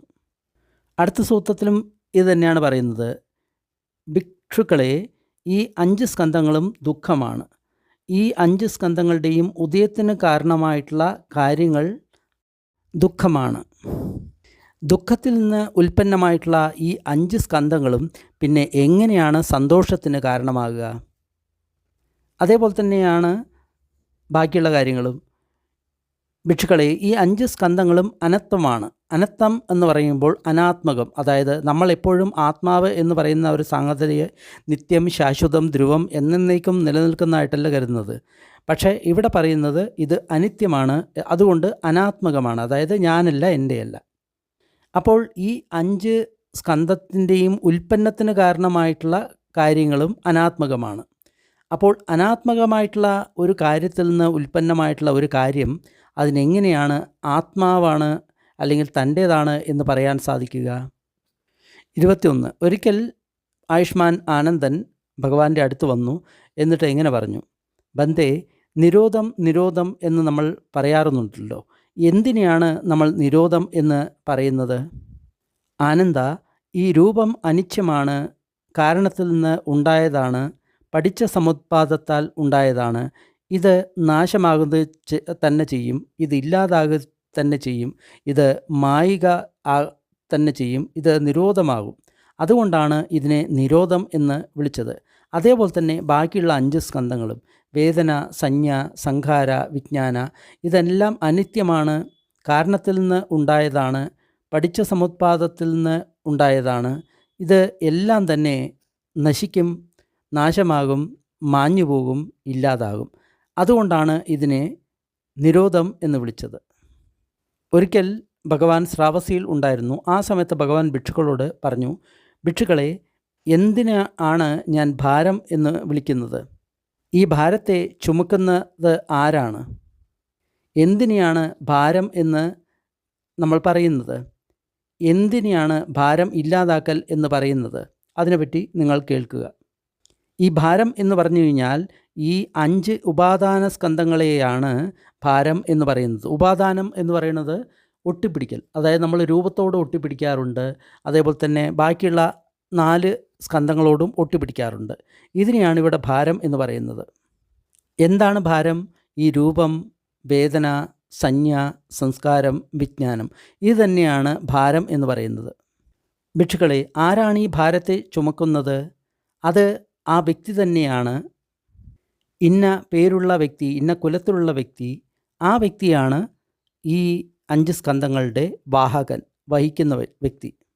ഇനി ഭാരത്തെ എടുക്കുക എന്ന് പറഞ്ഞു കഴിഞ്ഞാൽ എന്താണ്? ഇതിനെയാണ് തൃഷ്ണ എന്ന് പറയുന്നത്. അതുമൂലം പുനർജന്മം ഉണ്ടാകുന്നു. ഛന്ദരാഗം ഇതിനോടൊപ്പം ഉണ്ട്. അത് തത്ര തത്രാഭിനന്ദിനി, ഇവിടെയും അവിടെയും അഭിനന്ദനം ചെയ്യുന്നു. എന്തിനാണ് അഭിനന്ദനം ചെയ്യുന്നത്? കാമതണക, ഭവതണക, വിഭവതണക. ഇങ്ങനെ ഉണ്ടാകുന്ന സമയത്ത് നമ്മൾ ഭാരം ചുമക്കുന്നത് എന്ന് പറയുന്നത്. ഇനി ഈ ഭാരത്തെ ഇല്ലാതാക്കുക എന്ന് പറഞ്ഞു കഴിഞ്ഞാൽ എന്താണ്? ആ ചന്ദരാഗത്തിൻ്റെ പരിപൂർണമായിട്ടുള്ള ഉപേക്ഷ, ആ തൃഷ്ണയുടെ പരിപൂർണമായിട്ടുള്ള ഇല്ലാതാക്കൽ, അതിനെ ഉപേക്ഷിക്കൽ, അതിൽ നിന്ന് മുക്തി, അതുമായിട്ട് ഒട്ടിപ്പിടിക്കാതിരിക്കൽ, ഇതിനെയാണ് നമ്മൾ ഭാരത്തെ ഇറക്കി വയ്ക്കുക എന്ന് പറയുന്നത്. അതായത് നമ്മൾ ഈ 5 സ്കന്ധങ്ങളിലും നമ്മൾ ജോലി ചെയ്ത് ഈ 5 സ്കന്ധങ്ങളിലുള്ള ഛന്ദരാഗം, അതായത് ഈ 5 സ്കന്ധങ്ങളോടുള്ള ആസക്തി നമ്മൾ ഇല്ലാതാക്കണം. ഇതുതന്നെയാണ് ഞാൻ, എൻ്റെ എന്ന് പറയാനുള്ള കാരണം. ഇതുതന്നെയാണ് നമ്മുടെ ഭാരത്തിന് കാരണം. ഇതിനോടുള്ള ഛന്ദരാഗം, അതായത് അതിനോടുള്ള ആസ്വാദനവും ആസക്തിയും ഇല്ലാതാക്കി കഴിഞ്ഞു കഴിഞ്ഞാൽ നമ്മൾ ഇതിനോടുള്ള ബന്ധനമില്ലാതാക്കി, ഭാരമില്ലാതാക്കി. 23. ഭിക്ഷുക്കളെ, ഞാൻ പൂർണ്ണമായിട്ടുള്ള മനസ്സിലാക്കേണ്ട കാര്യത്തെപ്പറ്റി പറയുന്നു. എന്താണ് പൂർണ്ണമായിട്ട് മനസ്സിലാക്കേണ്ടത്? ഭിക്ഷുക്കളെ, ഈ രൂപത്തെ നിങ്ങൾ പരിപൂർണമായിട്ട് മനസ്സിലാക്കണം. ഈ വേദനയെ നിങ്ങൾ പരിപൂർണമായിട്ട് മനസ്സിലാക്കണം. സംജ്ഞയെ നിങ്ങൾ പരിപൂർണമായിട്ട് മനസ്സിലാക്കണം. സംസ്കാരത്തെ നിങ്ങൾ പരിപൂർണമായിട്ട് മനസ്സിലാക്കണം. വിജ്ഞാനത്തെ നിങ്ങൾ പരിപൂർണമായിട്ട് മനസ്സിലാക്കണം. ആ പരിപൂർണമായിട്ടുള്ള മനസ്സിലാക്കൽ എന്താണ്? രാഗത്തിൻ്റെ നാശം, ദ്വേഷത്തിൻ്റെ നാശം, മോഹത്തിൻ്റെ നാശം, ഇതാണ് നിങ്ങൾ പരിപൂർണമായിട്ട് മനസ്സിലാക്കേണ്ടത്. അതായത് നിബ്ബാണം. അതായത് ഈ 5 സ്കന്ധങ്ങളോടും നമുക്ക് രാഗദ്വേഷ മോഹങ്ങൾ ഉണ്ടെങ്കിൽ നമ്മൾ ബന്ധനത്തിലാണ്. ഈ രാഗദ്വേഷ മോഹങ്ങൾ പരിപൂർണമായിട്ടും ഇല്ലാതായി എങ്കിൽ നമ്മൾ മുക്തനാണ്. അപ്പോൾ നമ്മൾ ഇതാണ് മനസ്സിലാക്കേണ്ടത്. അതായത് നമ്മൾക്കിതിൽ രാഗമുണ്ടോ, ദ്വേഷമുണ്ടോ, മോഹമുണ്ടോ, പരിപൂർണമായിട്ട് നഷ്ടമായോ എന്നാണ് നമ്മൾ നോക്കേണ്ടത്. ഏതെങ്കിലും ഒരു വ്യക്തി മുക്തനാണ് എന്ന് പറയുകയാണെങ്കിൽ ആ വ്യക്തിക്ക് ഈ കാര്യം മനസ്സിലാക്കണം. അതായത് നമ്മുടെ രാഗം, ദ്വേഷം, മോഹം പരിപൂർണമായി നഷ്ടമായോ ഇല്ലയോ എന്ന് ആ വ്യക്തി മനസ്സിലാക്കണം. ഇതാണ് അർഹന്തൻ്റെ അവസ്ഥ. 24. സ്വയം അറിയണം. ഭിക്ഷുക്കളെ, രൂപത്തെ പരിപൂർണമായിട്ട് അറിയാതെ, രൂപത്തിനോടുള്ള രാഗം പരിപൂർണമായിട്ടും ഇല്ലാതാക്കാതെ, അതിനെ ഉപേക്ഷിക്കാതെ നമുക്കൊരിക്കലും ദുഃഖത്തിൽ നിന്ന് മുക്തനാകാൻ സാധിക്കില്ല. അതേപോലെ തന്നെ ഈ വേദന, സംജ്ഞ, സംസ്കാരം, വിജ്ഞാനം, ഇതിനെ പരിപൂർണമായിട്ടും അറിയാതെ, അതിനോടുള്ള രാഗം ഉപേക്ഷിക്കാതെ നമ്മൾക്ക് ഒരിക്കലും മുക്തനാകാൻ സാധിക്കില്ല. ദുഃഖത്തിൽ നിന്ന് മുക്തനാകാൻ സാധിക്കില്ല. എന്നാൽ നമ്മൾ ഈ രൂപത്തെ പരിപൂർണമായിട്ടും മനസ്സിലാക്കുകയാണ്, അതിനുള്ള രാഗം പരിപൂർണമായിട്ടും നീക്കം ചെയ്തിരിക്കുകയാണ് എങ്കിൽ തീർച്ചയായിട്ടും നമ്മൾക്ക് ദുഃഖത്തെ മറികടക്കാൻ സാധിക്കും.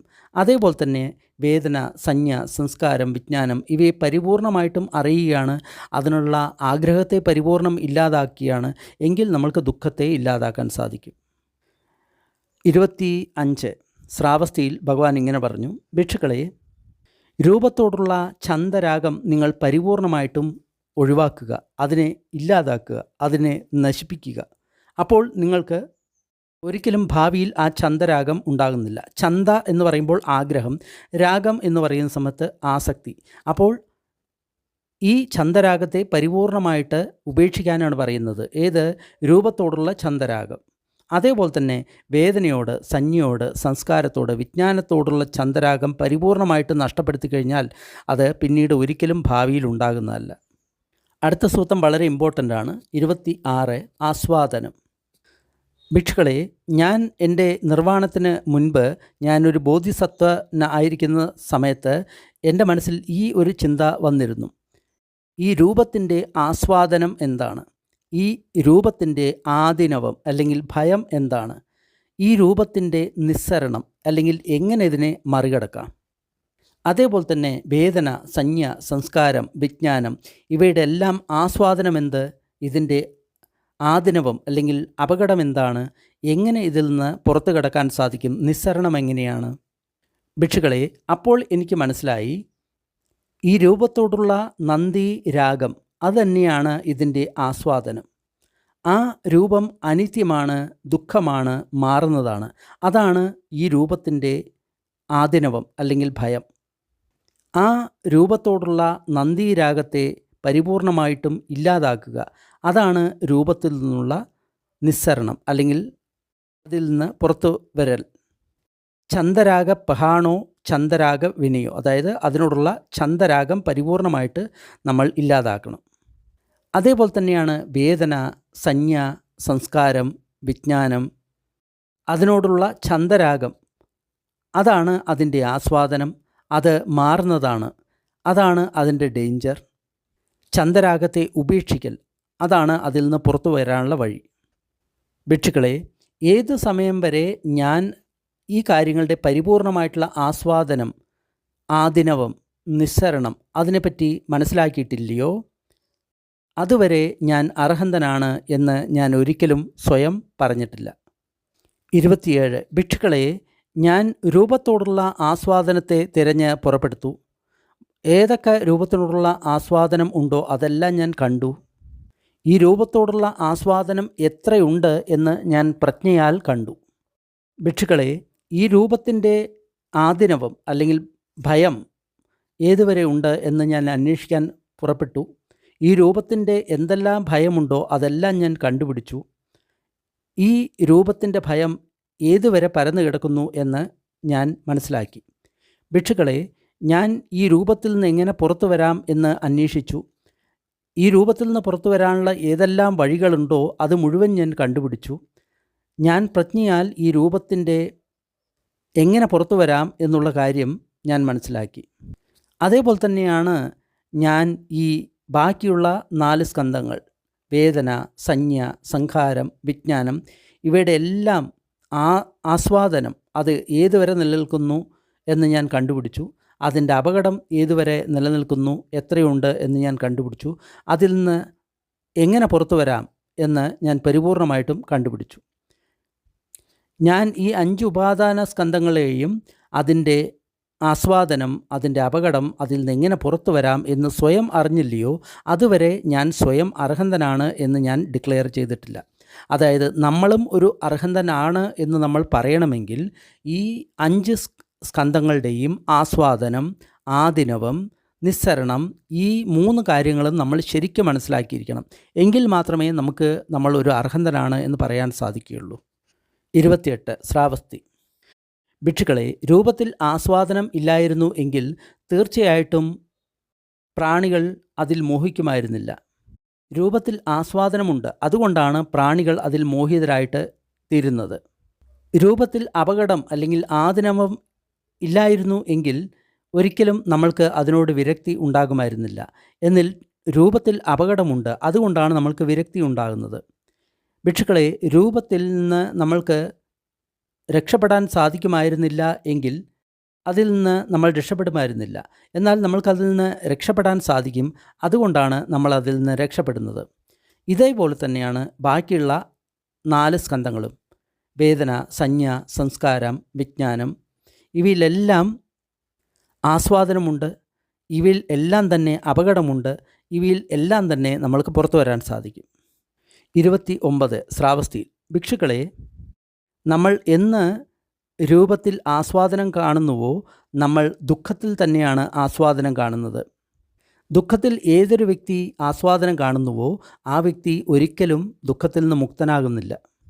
അതേപോലെ തന്നെ ഏതൊരു വ്യക്തി വേദനയിൽ, സംജ്ഞയിൽ, സംഖാരത്തിൽ, വിജ്ഞാനത്തിൽ ആസ്വാദനം കാണുന്നുവോ ആ വ്യക്തി ദുഃഖത്തിൽ തന്നെയാണ് ആസ്വദിക്കുന്നത്.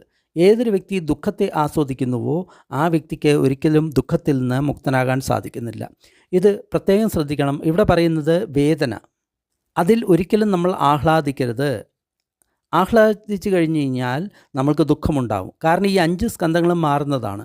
അപ്പോൾ ഇതിൻ്റെ ഏതെങ്കിലും ഒരു അവസ്ഥയിൽ നമ്മൾ ആസ്വാദനം കണ്ടെത്തുകയാണെങ്കിൽ ഇത് മാറിക്കഴിഞ്ഞ് കഴിഞ്ഞാൽ തീർച്ചയായിട്ടും ദുഃഖം ഉണ്ടാവും. അതാണ് ഇവിടെ പറയുന്നത്. ഏതൊരു വ്യക്തി ഈ 5 സ്കന്ധങ്ങളിലും ആസ്വാദനം അന്വേഷിക്കുന്നില്ലയോ ആ വ്യക്തി ഒരിക്കലും ദുഃഖത്തിൽ ആസ്വാദനം കണ്ടെത്തുന്നില്ല. ദുഃഖത്തിൽ ആസ്വാദനം കണ്ടെത്തുന്നില്ല എങ്കിൽ ആ വ്യക്തി ദുഃഖത്തിൽ നിന്ന് വിമുക്തനായി. 30 ഭിക്ഷുക്കളെ, ഈ രൂപത്തിൻ്റെ പ്രകടമാകൽ, അതിൻ്റെ ഉദയം, അതുതന്നെയാണ് ദുഃഖത്തിൻ്റെയും വാർദ്ധക്യത്തിൻ്റെയും എല്ലാം തന്നെ തുടക്കം. അതേപോലെ തന്നെ വേദനയുടെ, സംജ്ഞയുടെ, വിജ്ഞാനത്തിൻ്റെ, സംസ്കാരത്തിൻ്റെ ഉദയം തന്നെയാണ് ദുഃഖത്തിൻ്റെ ഉദയം. അതുതന്നെയാണ് രോഗങ്ങളുടെ തുടക്കം, അതുതന്നെയാണ് ജരാമരണത്തിൻ്റെ തുടക്കം. അതായത് എന്ന് നമ്മൾക്ക് ഈ 5 സ്കന്ധങ്ങൾ വന്നോ അന്ന് മുതൽ ദുഃഖം നമ്മുടെ പിന്നെയാണ് എന്നാണ് പറയുന്നത്. അപ്പോൾ ഈ 5 സ്കന്ധങ്ങൾ ഇല്ലാതാകണം. ഇല്ലാതായി കഴിഞ്ഞാൽ നമ്മൾ ഈ ബന്ധനങ്ങളിൽ നിന്ന് മുക്തനായി. അതായത് പുനർജന്മം എന്ന് ഉണ്ടാകുന്നോ അപ്പോൾ ഈ 5 സ്കന്ധങ്ങൾ നമ്മുടെ കൂടെ ഉണ്ടാവും. പുനർജന്മം ഇല്ലാതായി കഴിഞ്ഞാൽ ഈ 5 സ്കന്ധങ്ങൾ നമ്മളിൽ നിന്ന് ദൂരെയാകും. അപ്പോൾ ദുഃഖത്തിൽ നമ്മൾ ദൂരെയായി. അതുതന്നെയാണ് മുക്തിയുടെ അവസ്ഥ. 31 പ്രയാസങ്ങളുടെ മൂലം എന്ന് പറയുന്നത്. ഭിക്ഷുക്കളെ, എന്താണ് പ്രയാസങ്ങളുടെ മൂലം? ഭിക്ഷുക്കളെ, രൂപമാണ് പ്രയാസം, വേദനയാണ് പ്രയാസം, വിജ്ഞാനമാണ് പ്രയാസം, സംജ്ഞയാണ് പ്രയാസം, സംസ്കാരമാണ് പ്രയാസം. ഈ മിസറിയുടെ മൂലം എന്താണ്? ഈ മിസറിയുടെ മൂലം എന്ന് പറയുന്നത് തൃഷ്ണയാണ്. അതുമൂലമാണ് നമ്മൾക്ക് പുനർജന്മം ഉണ്ടാകുന്നത്. അതുതന്നെയാണ് നന്ദീരാഗ സഹഗത, അതുതന്നെയാണ് തത്ര തത്രാഭിനന്ദിനി. അതായത് കാമതൃഷ്ണ, ഭവതൃഷ്ണ, വിഭവതൃഷ്ണ. ഇത് തന്നെയാണ് നമ്മുടെ എല്ലാ പ്രയാസത്തിൻ്റെയും ഉറവിടം. ഉടയുന്നതും ഉടയാത്തതുമായിട്ടുള്ള കാര്യങ്ങളെ പറയുന്നതാണ്. അതായത് ഏതൊന്ന് നശിക്കുന്നുവോ, നാശമില്ലാത്തത് ഏതൊന്നുണ്ടോ അതിനെപ്പറ്റിയാണ് പറയുന്നത്. ഭിക്ഷുക്കളെ, രൂപം ഉടയുന്നതാണ്, ഇല്ലാതാകുന്നതാണ്. അതിൻ്റെ നിരോധം, ഇല്ലാതാകൽ, അതിൻ്റെ അവസാനം, അതുതന്നെയാണ് ഉടയാത്തത്. അതായത് രൂപം നഷ്ടമായി കഴിഞ്ഞാൽ പിന്നെ നഷ്ടമാകാൻ ഒന്നും തന്നെ ഇല്ലല്ലോ. കാരണം രൂപം എപ്പോഴും നഷ്ടമാകുന്നതാണ്. അതേപോലെ തന്നെ ഫീലിംഗ് അല്ലെങ്കിൽ വേദന, സംജ്ഞ, സംസ്കാരം, വിജ്ഞാനം ഇവയെല്ലാം ഉടയുന്നതാണ്. 33 ഭിക്ഷുക്കളെ, ഏതൊന്ന് നിങ്ങളുടേതല്ലയോ അതിനെ നിങ്ങൾ ഉപേക്ഷിക്കുക. അങ്ങനെ ഉപേക്ഷിച്ചു കഴിഞ്ഞാൽ അത് നിങ്ങളുടെ സുഖത്തിനും സന്തോഷത്തിനും കാരണമാകും. ഭിക്ഷുക്കളെ, എന്താണ് നിങ്ങളുടേത് അല്ലാത്തത്? ഭിക്ഷുക്കളെ, രൂപം നിങ്ങളുടേതല്ല, വേദന നിങ്ങളുടേതല്ല, സംജ്ഞ നിങ്ങളുടേതല്ല, സംഖാര നിങ്ങളുടേതല്ല, വിജ്ഞാനം നിങ്ങളുടേതല്ല. ഇതിനെല്ലാം നിങ്ങൾ ഉപേക്ഷിക്കുക. അതായത് ഇവിടെ പറയുന്നതെല്ലാം കാരണങ്ങൾ കൊണ്ട് ഉണ്ടാകുന്നതാണ്. ഒന്നും നമ്മളുടെ കയ്യിലില്ല. നമ്മളുടെ കയ്യിലാണെങ്കിൽ വേദന ഇപ്രകാരമാകണം എന്ന് പറഞ്ഞു കഴിഞ്ഞാൽ വേദന അപ്രകാരമാകണം. പക്ഷേ ആകുന്നില്ലല്ലോ. അതുകൊണ്ടാണ് പറയുന്നതൊന്നും നമ്മളുടേതല്ല എന്ന് പറയുന്നത്. ഉദാഹരണത്തിന് ജേതവനത്തിലെ എല്ലാ ഇലകളും കൊമ്പുകളും ആരെങ്കിലും വെട്ടിക്കൊണ്ടു പോവുകയാണെങ്കിൽ നിങ്ങൾ ഇങ്ങനെ പറയുമോ, ഇത് ഞങ്ങളെ കൊണ്ടുപോവുകയാണെന്ന് നിങ്ങൾ പറയുമോ? ഇല്ല ബന്ധേ. എന്തെന്നാൽ ജേതവനത്തിലെ മരങ്ങളുടെ ഇലകൾ നമ്മളുടേതല്ല. 37 ഒരിക്കൽ ഭഗവാൻ ആനന്ദനോട് ചോദിച്ചു, ആനന്ദ, താങ്കളോട് ആരെങ്കിലും ചോദിക്കുകയാണ്, ഏത് കാര്യങ്ങളുടെ ഉൽപ്പാദനമാണ് മനസ്സിലാകുന്നത്? ഏത് കാര്യങ്ങളുടെ ഇല്ലാതാകലാണ് മനസ്സിലാകുന്നത്? ഏത് കാര്യത്തിൻ്റെ മാറ്റമാണ് മനസ്സിലാക്കുന്നത്?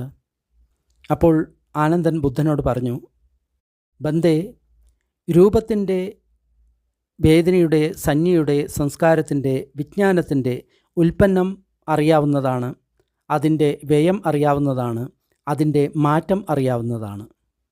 ഈ 5 സ്കന്ധങ്ങളുടെയും മാറ്റം നമ്മൾ അറിയുകയാണെങ്കിൽ നമ്മൾ തീർച്ചയായിട്ടും അർഹന്ത ഫലപ്രാപ്തി നമ്മൾ നേടുന്നതാണ്. പക്ഷേ ഈ 5 സ്കന്ധങ്ങൾ വളരെ സൂക്ഷ്മമായതുകൊണ്ട് ആദ്യം നമ്മൾ സളായതനത്തിൽ വർക്ക് ചെയ്യണം. അതായത് 6 ആയതനത്തിൽ വർക്ക് ചെയ്യണം. അടുത്ത അധ്യായം 6 ആയതനങ്ങളാണ്. അത് വളരെ ശ്രദ്ധയോടുകൂടി കേൾക്കുക. അത് നല്ലപോലെ വർക്ക് ചെയ്തതിന് ശേഷം നമ്മൾക്ക് ഈ 5 സ്കന്ധങ്ങളിൽ വർക്ക് ചെയ്യാവുന്നതാണ്. കാരണം മനസ്സ് വളരെ സൂക്ഷ്മമാണ്. അത് കാരണം അതിൽ വർക്ക് ചെയ്യാൻ അല്പം ബുദ്ധിമുട്ടുണ്ട്. 39. ഭിക്ഷുക്കളെ, ഒരു ഭിക്ഷു ധർമ്മത്തിന് അനുസരിച്ച് അഭ്യസിക്കുകയാണെന്ന് കരുതുക. അങ്ങനെയാണെങ്കിൽ ആ ഭിക്ഷു രൂപത്തിനോട് വൈരാഗ്യം വെച്ച് പുലർത്തണം. റിവൾഷൻ എന്ന് പറയുന്നത് വെറുപ്പ് അല്ലെങ്കിൽ വൈരാഗ്യം എന്നെല്ലാം പറയാം. അതേപോലെ തന്നെ വേദന, സഞ്ജ്ഞ, സംസ്കാരം, വിജ്ഞാനം ഇവയോടെല്ലാം ഒരുവിധ രാഗവുമില്ലാതെ ആ വ്യക്തി ജീവിക്കണം. അപ്പോൾ ഒരു ഭിക്ഷുവിന് ഈ 5 സ്കന്ധങ്ങളെയും പരിപൂർണമായിട്ട് മനസ്സിലാക്കാൻ സാധിക്കും. അങ്ങനെ മനസ്സിലാക്കി കഴിഞ്ഞാൽ ആ ഭിക്ഷു ജന്മ മരണചക്രത്തിൽ നിന്ന് വിമുക്തനാകുന്നു, അതായത് അർഹന്തനാകുന്നു. ഈ 5 സ്കന്ധങ്ങളുടെ പ്രവർത്തനം നമ്മൾ പരിപൂർണമായിട്ട് ധ്യാനത്തിൽ നമ്മൾ മനസ്സിലാക്കുകയാണെങ്കിൽ, ഇതിൻ്റെ ഉൽപ്പാദനം, വ്യയം, അതേപോലെ തന്നെയുള്ള കാര്യങ്ങൾ നമ്മൾ മനസ്സിലാക്കുകയാണെങ്കിൽ തീർച്ചയായിട്ടും നമ്മൾക്ക് അർഹന്ത ഫലപ്രാപ്തി കിട്ടും. 43. ഭിക്ഷുക്കളെ, നിങ്ങൾ നിങ്ങളുടെ സ്വന്തം ദ്വീപാകുക. നിങ്ങൾ നിങ്ങളിൽ തന്നെ ശരണം തേടുക. മറ്റൊരു ശരണവും നിങ്ങൾ തേടേണ്ടതില്ല. ധർമ്മമാണ് നിങ്ങളുടെ ദ്വീപ്, ധർമ്മമാണ് നിങ്ങളുടെ ശരണം. മറ്റൊരു ശരണവും നിങ്ങൾക്ക് ഉണ്ടാകരുത്. അതായത് നമ്മളോട് പറയുന്നത് ധർമ്മത്തെ പഠിച്ച് അതിനെ ശരിയായിട്ടുള്ള രീതിയിൽ മനസ്സിലാക്കാനാണ് പറയുന്നത്. അപ്പോൾ നമ്മൾക്ക് ധർമ്മം ശരിയായിട്ട് മനസ്സിലായിട്ടില്ലെങ്കിൽ വീണ്ടും വീണ്ടും ഭഗവാന്റെ വാണികൾ നമ്മൾ കേൾക്കണം. ധർമ്മത്തെ അറിയാത്ത ഒരു വ്യക്തി ഈ 5 സ്കന്ധങ്ങളെ താനെന്ന് കരുതുന്നു, താൻ ഈ 5 സ്കന്ധങ്ങളാണ് എന്ന് കരുതുന്നു, ഈ 5 സ്കന്ധങ്ങൾ തങ്ങളുടെ ആത്മാവാണെന്ന് കരുതുന്നു. പക്ഷേ ഈ 5 സ്കന്ധങ്ങളും മാറുന്ന സമയത്ത് ആ വ്യക്തിക്ക് വളരെയധികം ദുഃഖവും ദോർമനസവും ഉണ്ടാകുന്നു. ഇങ്ങനെയാണ് ദുഃഖമുണ്ടാകുന്നത്.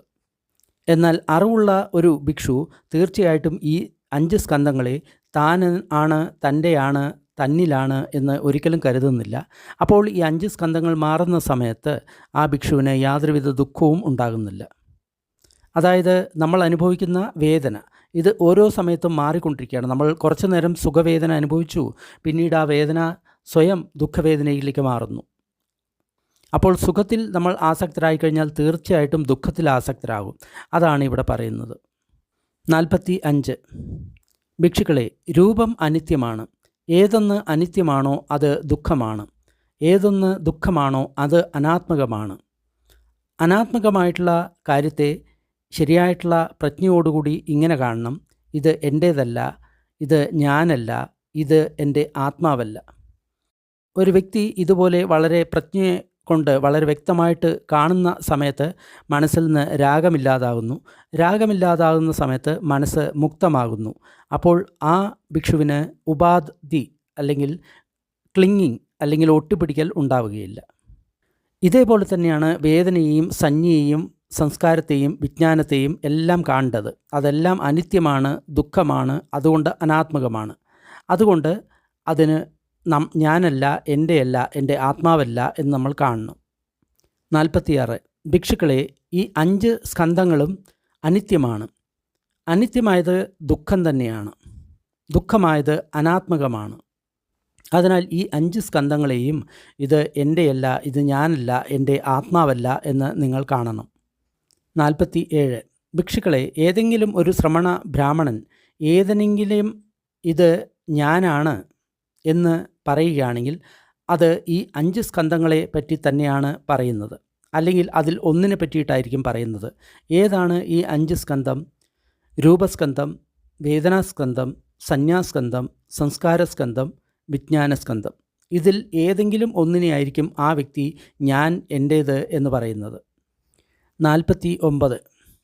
ഒരിക്കൽ ഭഗവാൻ രാജഗൃഹത്തിൽ നിവസിക്കുകയായിരുന്നു. ആ സമയത്ത് ഒരു ഗൃഹസ്ഥൻ്റെ പുത്രൻ ഭഗവാന്റെ അടുത്ത് വന്നു.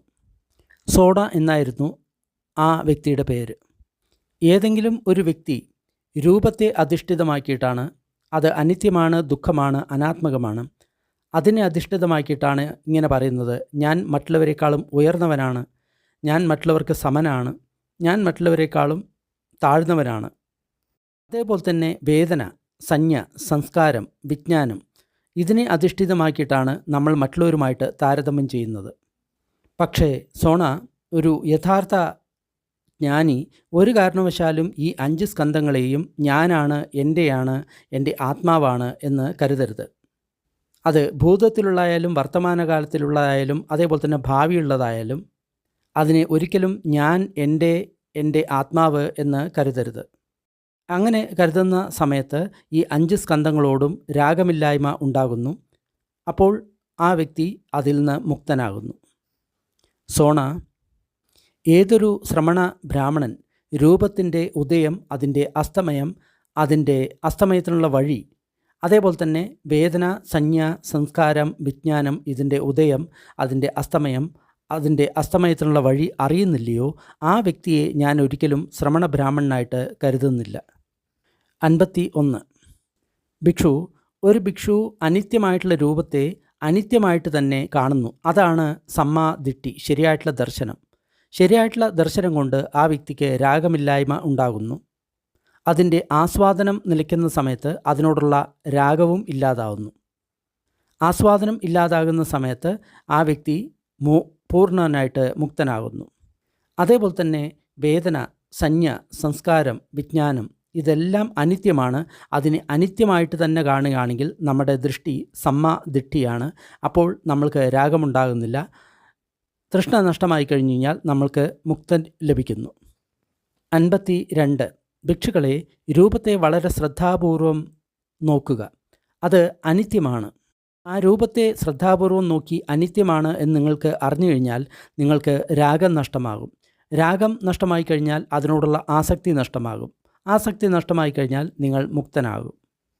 അതേപോലെ തന്നെ വേദന, സംജ്ഞ, സംസ്കാരം, വിജ്ഞാനം, ഇതിനെയെല്ലാം നിങ്ങൾ ശ്രദ്ധാപൂർവം നോക്കണം. നോക്കിക്കഴിഞ്ഞാൽ അതിൻ്റെ എല്ലാം അനിത്യം നിങ്ങൾക്ക് മനസ്സിലാകും. അനിത്യം മനസ്സിലായി കഴിഞ്ഞാൽ നിങ്ങളുടെ മനസ്സിൽ നിന്ന് രാഗം ഇല്ലാതാകും. രാഗമില്ലാതായി കഴിഞ്ഞാൽ നിങ്ങൾ മുക്തരാകും. 53. ഭിക്ഷുക്കളെ, ഏതെങ്കിലും വ്യക്തി എന്തിനെങ്കിലും പിടിക്കുന്നുണ്ട് എങ്കിൽ ആ വ്യക്തി മുക്തനാകുന്നില്ല. ഏതെങ്കിലും വ്യക്തി ഒന്നിനെയും പിടിക്കുന്നില്ല എങ്കിൽ ആ വ്യക്തി മുക്തനാകുന്നു. ഭിക്ഷുക്കളെ, വിജ്ഞാനം നിൽക്കുന്ന സമയത്ത് അത് രൂപവുമായിട്ട് കൂടിച്ചേരുന്നു. ആ രൂപവുമായിട്ട് കൂടിച്ചേരുന്ന സമയത്ത് അതിൽ നമ്മൾക്ക് നന്ദിരാഗം ഉണ്ടെങ്കിൽ, അല്ലെങ്കിൽ അതിനെ നമ്മൾ ആസ്വദിക്കുകയാണെങ്കിൽ, ആ വിജ്ഞാനം അവിടെ വർദ്ധിക്കുന്നു, അവിടെ വലുതാകുന്നു. അതേപോലെ തന്നെ ആ വിജ്ഞാനം വേദന, സംജ്ഞ, സംസ്കാരം, വിജ്ഞാനം തുടങ്ങിയവുമായിട്ട് കൂടിച്ചേരുന്നു. അവിടെ നമ്മൾ ആസ്വദിക്കുന്ന സമയത്ത് ആ വിജ്ഞാനം അവിടെ സ്ഥിതി ചെയ്തുകൊണ്ട് വർദ്ധിക്കുന്നു. അതിനാൽ ഭിക്ഷുക്കളെ, രൂപമില്ലാതെ, വേദനയില്ലാതെ, സംജ്ഞയില്ലാതെ, സംസ്കാരമില്ലാതെ വിജ്ഞാനം വരികയും പോവുകയും ചെയ്യുന്നു എന്ന് പറയുകയാണെങ്കിൽ അത് ഒരിക്കലും ശരിയല്ല. ഒരു ഭിക്ഷു രൂപത്തോടുള്ള ആസക്തി ഇല്ലാതാക്കുകയാണെങ്കിൽ, അതിനെ നഷ്ടപ്പെടുത്തുകയാണെങ്കിൽ, അപ്പോൾ ആ വിജ്ഞാനത്തിന് അവിടെ യാതൊരുവിധ നിലനിൽപ്പും ഇല്ല. അതേപോലെ തന്നെ വേദനയോട്, സംജ്ഞയോട്, സംസ്കാരത്തോട്, വിജ്ഞാനത്തോട് ആസക്തി ഇല്ലാതാകുകയാണെങ്കിൽ, ആ ആസക്തി അവിടെ പരിപൂർണമായിട്ട് ഇല്ലാതാക്കുകയാണെങ്കിൽ അവിടെ വിജ്ഞാനത്തിന് നിലനിൽപ്പില്ല. വിജ്ഞാനത്തിന് നിലനിൽപ്പില്ല എങ്കിൽ, അത് വർദ്ധിക്കുന്നില്ല എങ്കിൽ അത് മുക്തമായി. അപ്പോൾ ആ വ്യക്തി നിർവ്വാണം നേടുന്നു. അതായത് വിജ്ഞാനം വരണമെങ്കിൽ തീർച്ചയായിട്ടും രൂപം വേണം. അതേപോലെ തന്നെ വേദന, സംജ്ഞ, സംസ്കാരം, ഇവയിൽ അധിഷ്ഠിതമായിട്ട് മാത്രമാണ് വിജ്ഞാനം ഉണരുക. ഇവയില്ലാതെ വിജ്ഞാനം ഒരിക്കലും ഉണരുകയില്ല. അതാണ് ഇവിടെ പറയുന്നത്. 56. ഭിക്ഷുക്കളെ, ഈ 5 തരത്തിലുള്ള ഉപാദാന സ്കന്ധങ്ങൾ ഉണ്ട്. രൂപം ഉപാദാന സ്കന്ധം, വേദന ഉപാദാന സ്കന്ധം, സംജ്ഞ ഉപാദാന സ്കന്ധം, സംഖാര ഉപാദാന സ്കന്ധം, വിജ്ഞാന ഉപാദാന സ്കന്ധം. ഉപാദാനം എന്ന് പറയുമ്പോൾ ക്ലിങ്ങിങ് അല്ലെങ്കിൽ ഒട്ടിച്ചേരൽ എന്നാണ് അർത്ഥം. ഭിക്ഷുക്കളെ, ഈ 5 ഉപാദാന സ്കന്ധങ്ങളിലെ 4 തരത്തിൽ ഞാൻ സ്വയം അറിഞ്ഞിട്ടില്ലായിരുന്നു എങ്കിൽ ഞാൻ ഒരിക്കലും അർഹന്തൻ എന്ന് പറയുമായിരുന്നില്ല. ഈ 5 ഉപാദാന സ്കന്ധത്തിൻ്റെയും അതിനെപ്പറ്റിയിട്ടും അതിൻ്റെ ഉദയം, അതിൻ്റെ അസ്തമനം, അത് അസ്തമയത്തിനുള്ള വഴി, ഇത് അറിയാതെ ഞാൻ ഒരിക്കലും അർഹന്തൻ എന്ന് സ്വയം ഞാൻ പറഞ്ഞിട്ടില്ല. ഈ 5 ഉപാദാന സ്കന്ധത്തെപ്പറ്റിയും അതിൻ്റെ ഉദയത്തെപ്പറ്റിയും അതിൻ്റെ നിരോധത്തെപ്പറ്റിയും നിരോധത്തിനുള്ള മാർഗത്തെപ്പറ്റിയും അറിഞ്ഞതിന് ശേഷമാണ് ഞാൻ അർഹന്തൻ എന്ന് സ്വയം പറഞ്ഞത്. അതിനാൽ ആരെങ്കിലും മുക്തനാണ് എന്ന് പറയുകയാണെങ്കിൽ തീർച്ചയായിട്ടും ഈ 5 സ്കന്ധങ്ങളുടെയും ഉദയം, അസ്തമയം, അസ്തമയത്തിനുള്ള വഴി എന്നത് വളരെ വ്യക്തമായിട്ട് അനുഭവത്തിലൂടെ മനസ്സിലാക്കിയിരിക്കണം. ഇനി ഓരോന്നിനെയും വളരെ വിസ്തരിച്ച് പറയുകയാണ്. ഭിക്ഷുക്കളെ, എന്താണ് രൂപം? ഈ 4 മഹാഭൂതങ്ങൾ, അതിൽ നിന്ന് വന്നിട്ടുള്ള രൂപം, അതിനെയാണ് രൂപം എന്ന് പറയുന്നത്. ഈ 4 മഹാഭൂതങ്ങൾ ഏതൊക്കെയാണ്? പൃഥ്വി, അഗ്നി, ജലം, വായു. അതിൽ നിന്നാണ് ഈ രൂപം അല്ലെങ്കിൽ നമ്മുടെ ശരീരം ഉണ്ടായിട്ടുള്ളത്. ശരീരത്തിന് ആഹാരം ലഭിക്കുന്ന സമയത്താണ് രൂപം ഉണ്ടാകുന്നത്. ആഹാരം ഇല്ലെങ്കിൽ രൂപവും ഇല്ലാതാകുന്നു. ഈ അഷ്ടാംഗമാർഗമാണ് രൂപത്തിൻ്റെ നിരോധനത്തിലുള്ള മാർഗം. ഏതൊരു ശ്രമണ ബ്രാഹ്മണന്മാർ ഇതേപോലെ രൂപത്തെ അറിയുന്നുവോ, അതിൻ്റെ ഉദയത്തെ, അസ്തമയത്തെ, അതിൻ്റെ നിരോധത്തെ അറിഞ്ഞ് ഏതൊരു വ്യക്തി അഭ്യസിക്കുന്നുവോ ആ വ്യക്തി ശരിയായിട്ടുള്ള രീതിയിലാണ് അഭ്യസിക്കുന്നത്. അങ്ങനെ ഏതൊരു ശ്രമണ ബ്രാഹ്മണൻ ഡയറക്റ്റായിട്ട് ആ രൂപത്തെ അറിയുന്നുവോ, അതിൻ്റെ ഉദയത്തെ, അസ്തമയത്തെ, നിരോധത്തിൻ്റെ വഴിയെ അറിയുന്നുവോ ആ വ്യക്തിക്ക് രൂപത്തോട് രാഗമില്ലാതാകുന്നു. രാഗമില്ലാതായി കഴിഞ്ഞു കഴിഞ്ഞാൽ ആ വ്യക്തി മുക്തനാകുന്നു. അടുത്തത് വേദന ആണ്. ഭിക്ഷുക്കളെ, ഈ വേദന 6 പ്രകാരത്തിൽ ഉണ്ട്. കണ്ണിൽ നിന്ന് ഉണ്ടാകുന്ന വേദന ചക്കു സംഫസജ വേദന, സോത സംഫസജ വേദന കാതിൽ നിന്നുണ്ടാകുന്നത്, ഘാണ സംഫസജ വേദന മൂക്കിൽ നിന്നുണ്ടാകുന്നത്, ജിഹ്വ സംഫസജ വേദന നാവിൽ നിന്ന് ഉണ്ടാകുന്നത്, കായ സംഫസജ വേദന ശരീരം സ്പർശിക്കുന്ന സമയത്തുണ്ടാകുന്ന വേദന, മനോസംഫസജ വേദന മനസ്സ് അതിൻ്റെ ധർമ്മവുമായിട്ട് സമ്പർക്കം വരുന്ന സമയത്ത് ഉള്ള വേദന. അപ്പോൾ ഈ 6 തരത്തിലുള്ള വേദനകളുണ്ട്. ഈ വേദനകൾ എങ്ങനെയാണ് ഉൽപ്പന്നമാകുന്നത്? സ്പർശമുണ്ടാകുന്ന സമയത്ത് വേദന ഉണ്ടാകുന്നു. സ്പർശം ഇല്ലാതാകുന്ന സമയത്ത് വേദനയും സമാപ്തമാകുന്നു. ഈ അഷ്ടാംഗമാർഗമാണ് വേദനയ്ക്കുള്ള വഴി. ഏതൊരു വ്യക്തി വേദന ഇപ്രകാരം അറിയുന്നുവോ അവൻ്റെ രാഗം നഷ്ടമായി അവൻ മുക്തനാകുന്നു. ഭിക്ഷുക്കളെ, സംജ്ഞ എന്താണ്? 6 തരത്തിലുള്ള സംജ്ഞയുണ്ട്. രൂപസഞ്ജ, സദ്ദസഞ്ജ, ഗന്ധസഞ്ജ, രസസഞ്ജ, ഫോഡപ്പസഞ്ജ, ധമ്മസഞ്ജ, ഇങ്ങനെ 6 തരത്തിലുള്ള സംജ്ഞകളുണ്ട്. സ്പർശം മൂലമാണ് സംജ്ഞ ഉണ്ടാകുന്നത്. സ്പർശം ഇല്ലാതായി കഴിഞ്ഞാൽ സംജ്ഞയും ഇല്ലാതായിരുന്നു. ഈ അഷ്ടാംഗമാർഗമാണ് സംജ്ഞയുടെ നിരോധനത്തിലുള്ള വഴി. അതായത് കണ്ണും രൂപവും തമ്മിൽ സ്പർശിക്കുന്ന സമയത്ത് മാത്രമാണ് ചക്ഷുവിജ്ഞാനവും അതേപോലെ തന്നെ ചക്ഷുവിൻ്റെ വേദനയും സംജ്ഞയും എല്ലാം ഉണ്ടാകുന്നത്. ചക്ഷുവും രൂപമായിട്ട് സ്പർശിക്കുന്നത് നിന്ന് കഴിഞ്ഞ് കഴിഞ്ഞാൽ ഇതെല്ലാം നിൽക്കും. ഭിക്ഷുക്കളെ, സംഖാരം എന്താണ്? അവിടെ 6 തരത്തിലുള്ള സംസ്കാരങ്ങൾ ഉണ്ട്. രൂപസംഖാര, സദ്ദസംസാര, രസസംഖാര, ഗന്ധസംഖാര, ഫോഡബ്ബസംഖാര, ധമ്മസംഖാര. സ്പർശമുണ്ടാകുന്ന സമയത്താണ് സംഖാരമുണ്ടാകുന്നത്. സ്പർശം നിൽക്കുന്ന സമയത്ത് സംഖാരവും ഇല്ലാതാവുന്നു. ഈ അഷ്ടാംഗമാർഗമാണ് സംഖാര നിരോധനത്തിനുള്ള വഴി. ഇത് അറിയുന്ന ഒരു വ്യക്തിക്ക് സംഖാരങ്ങളോട് രാഗം നഷ്ടമാകുന്നു. രാഗം നഷ്ടമാകുന്ന സമയത്ത് ആ വ്യക്തി മുക്തനാകുന്നു. ഭിക്ഷുക്കളെ, എന്താണ് ഈ വിജ്ഞാനം? 6 തരത്തിലുള്ള വിജ്ഞാനങ്ങളുണ്ട്. ചക്ഷുവിജ്ഞാനം, ശ്രോതവിജ്ഞാനം, ജിഹ്വാവിജ്ഞാനം, കായവിജ്ഞാനം, മനോവിജ്ഞാനം. നാമരൂപം ഉണ്ടാകുന്ന സമയത്താണ് വിജ്ഞാനം ഉണ്ടാകുന്നത്. നാമരൂപം ഇല്ലാതായി കഴിഞ്ഞു കഴിഞ്ഞാൽ വിജ്ഞാനവും ഇല്ലാതാകുന്നു. ഈ അഷ്ടാംഗമാർഗമാണ് വിജ്ഞാന നിരോധനത്തിനുള്ള മാർഗം. ഏതൊരു ശ്രമണ ബ്രാഹ്മണന്മാർ ഈ വിജ്ഞാനത്തിൻ്റെ ഉദയത്തെപ്പറ്റി അറിയുന്നുവോ, അതിൻ്റെ സെസേഷനെ പറ്റി അറിയുന്നുവോ, അതിൻ്റെ നിരോധനത്തിലുള്ള മാർഗത്തെപ്പറ്റി അറിയുന്നുവോ ആ വ്യക്തിക്ക് രാഗം ഇല്ലാതാകുന്നു. രാഗമില്ലാതായി കഴിഞ്ഞാൽ ആ വ്യക്തി മുക്തനായിട്ട് തീരുന്നു. 57. അതായത് ഏതെങ്കിലും ഒരു വ്യക്തി അർഹന്തനാണ് എന്ന് പറയുകയാണെങ്കിൽ ആ വ്യക്തിക്ക് ഈ 7 കാര്യങ്ങളും അതേപോലെ തന്നെ 3 തരത്തിലുള്ള അന്വേഷണവും ഈ ധർമ്മവിനയത്തിൽ ആ വ്യക്തി പൂർത്തിയായിരിക്കണം. ആ വ്യക്തിയാണ് നമ്മൾ അർഹന്തൻ എന്ന് പറയുന്നത്. എന്താണ് ഈ 7 കാര്യം? ഒരു ഭിക്ഷു ഈ രൂപത്തെ അറിയുന്നു, അതിൻ്റെ തുടക്കം അറിയുന്നു, അത് എങ്ങനെയാണ് ഇല്ലാതാകുന്നത് എന്ന് അറിയുന്നു, അതിൻ്റെ നിരോധനത്തിനുള്ള വഴി അറിയുന്നു, അതിൻ്റെ ആസ്വാദനം അറിയുന്നു, അതിൻ്റെ അപകടം അല്ലെങ്കിൽ ആദിനവം അറിയുന്നു, അതിൽ നിന്ന് നിസ്സരണം അല്ലെങ്കിൽ പുറത്തുവരൽ അറിയുന്നു. അതേപോലെ തന്നെ വേദന, സംജ്ഞ, സംഖാരം, വിജ്ഞാനം, ഇതിൻ്റെ എല്ലാം ഉദയം, അസ്തമയം, അതിൻ്റെ നിരോധനത്തിനുള്ള മാർഗം, അതിൻ്റെ ആസ്വാദനം, അതിൻ്റെ അപകടം, അതിൽ നിന്ന് എങ്ങനെ പുറത്തു വരാം എന്ന് ഒരു ഭിക്ഷു അറിയുന്നു. ഭിക്ഷുക്കളെ, എന്താണ് ഈ രൂപം? 4 മഹാഭൂതങ്ങൾ, അതാണ് രൂപം. ആഹാരം ഉണ്ടാകുന്ന സമയത്താണ് രൂപം ഉണ്ടാകുന്നത്. ആഹാരമില്ലെങ്കിൽ രൂപവും ഉണ്ടാകില്ല. ഈ അഷ്ടാംഗമാർഗമാണ് ഈ രൂപത്തിൻ്റെ നിരോധനത്തിനുള്ള മാർഗം. ഈ രൂപത്തിനെ ആശ്രയിച്ചിട്ടുള്ള നന്ദീരാഗം, അതിൻ്റെ സുഖവും ആസ്വാദനവും, അതാണ് രൂപത്തിൻ്റെ ആസ്വാദനം. ഇത് അനിത്യമാണ്, ദുഃഖമാണ്, അനാത്മകമാണ്. ഇതാണ് രൂപത്തിൻ്റെ അപകടം.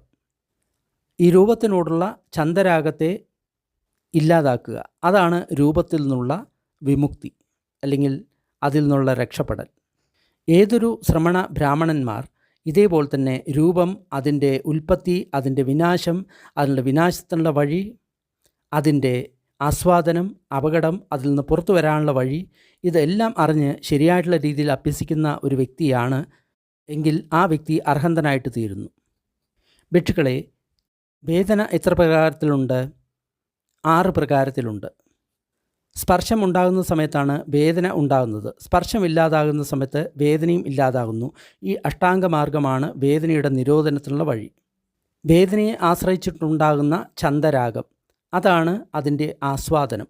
ആ വേദന അനിത്യമാണ്, ദുഃഖമാണ്, അനാത്മകമാണ്. അതാണ് ആ വേദനയുടെ അപകടം. ആ വേദനയോടുള്ള ചന്ദരാഗം, ആസ്വാദനവും ആസക്തിയും ഇല്ലാതാക്കുക, ഇതാണ് വേദനയിൽ നിന്ന് പുറത്തു വരാനുള്ള മാർഗം. ഏതൊരു ഭിക്ഷു ഇതേപോലെ തന്നെ വേദന, അതിൻ്റെ ഉദയം, അതിൻ്റെ അസ്തമയം, അസ്തമയത്തിനുള്ള വഴി, അതിൻ്റെ ആസ്വാദനം, അതിൻ്റെ അപകടം, അതിൽ നിന്ന് എങ്ങനെ രക്ഷപ്പെടാം എന്ന് പറഞ്ഞ് അഭ്യസിക്കുന്ന ഒരു വ്യക്തി, ആ വ്യക്തി ശരിയായിട്ടുള്ള രീതിയിൽ തന്നെയാണ് അഭ്യസിക്കുന്നത്. ഭിക്ഷുക്കളെ, സംജ്ഞ എത്ര തരത്തിലുണ്ട്? 6 തരത്തിലുള്ള സംജ്ഞ ഉണ്ട്. സ്പർശമുണ്ടാകുന്ന സമയത്താണ് സംജ്ഞ ഉണ്ടാകുന്നത്. സ്പർശമില്ലാതെ കഴിഞ്ഞാൽ സംജ്ഞയും ഇല്ലാതാകുന്നു. ഈ അഷ്ടാംഗമാർഗമാണ് സംജ്ഞയുടെ നിരോധനത്തിലുള്ള വഴി. ഈ സംജ്ഞയെ ആധാരമാക്കി ഉണ്ടാകുന്ന ചന്ദരാഗം, അതാണ് ഈ സംജ്ഞയുടെ ആസ്വാദനം.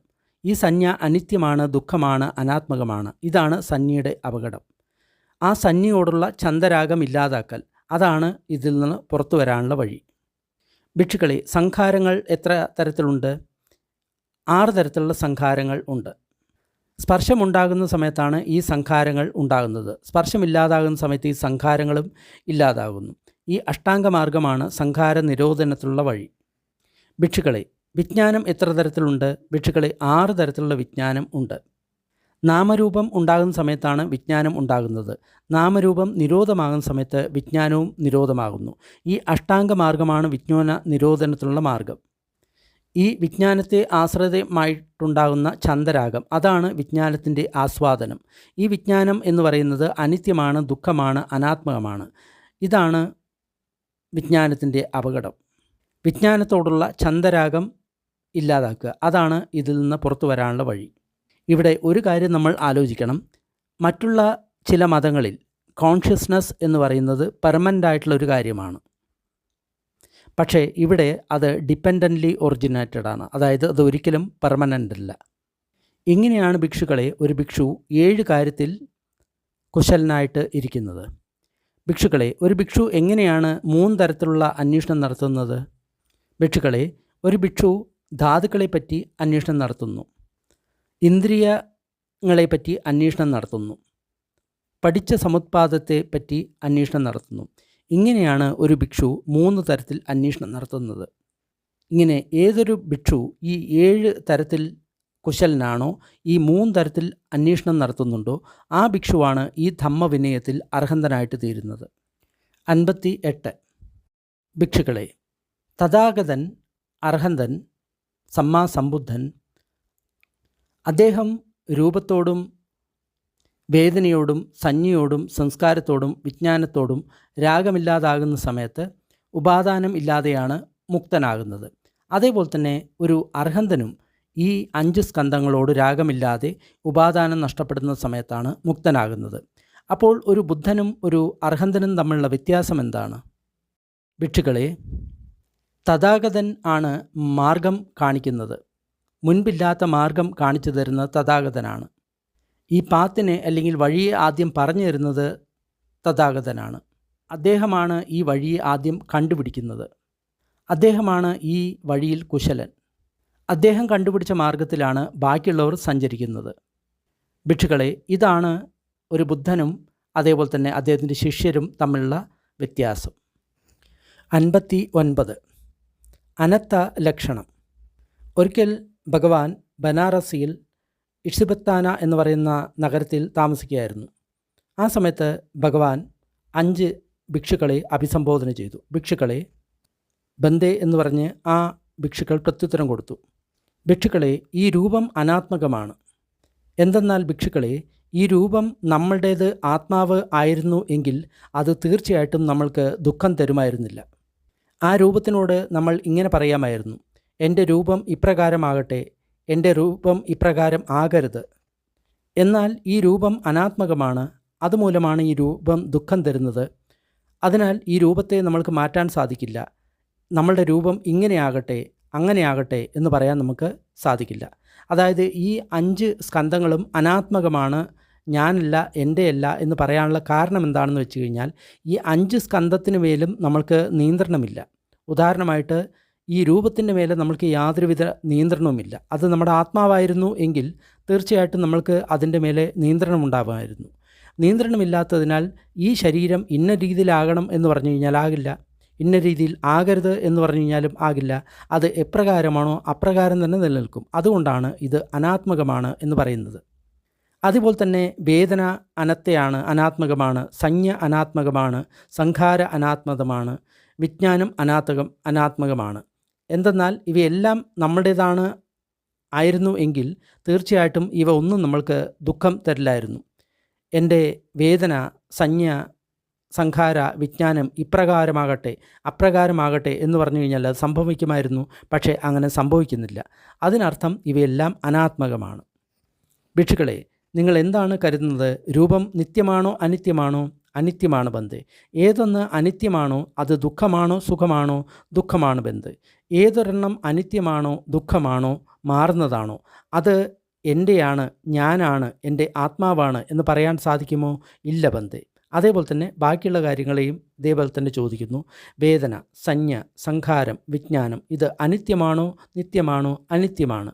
ഏതൊന്ന് അനിത്യമാണോ ദുഃഖമാണോ സുഖമാണോ? ദുഃഖമാണ് ബന്ധേ. ഏതൊന്ന് അനിത്യമാണോ ദുഃഖമാണോ മാറുന്നതാണോ അതിനെ ഇത് എൻ്റേതാണ്, ഞാൻ ഇതാണ്, എൻ്റെ ആത്മാവാണ് എന്ന് പറയാൻ സാധിക്കുമോ?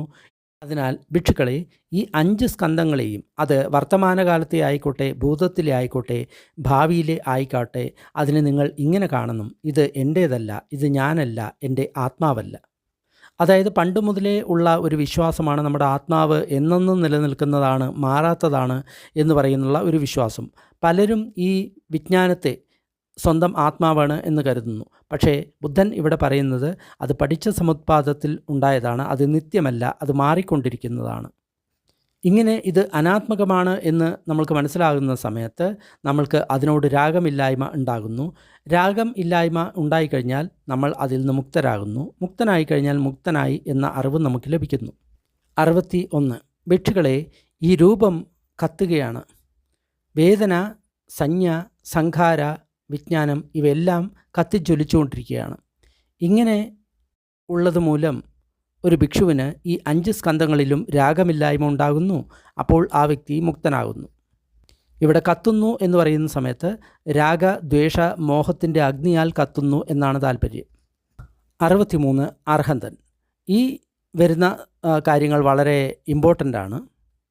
അതായത് അർഹന്തനാകാനുള്ള വഴി ചുരുക്കി പറയുന്നതാണ് ഇനിയുള്ള കുറച്ച് ഉപദേശങ്ങൾ. ഒരിക്കൽ ബുദ്ധൻ ശ്രാവസ്തിയിൽ ജേതവനത്തിൽ വിഹരിക്കുകയായിരുന്നു. ആ സമയത്ത് ഒരു ഭിക്ഷു അദ്ദേഹത്തെ കാണാൻ വന്നു. എന്നിട്ട് അദ്ദേഹത്തോട് നമസ്കരിച്ചിട്ട് ഒരു ഭാഗത്തിരുന്നു.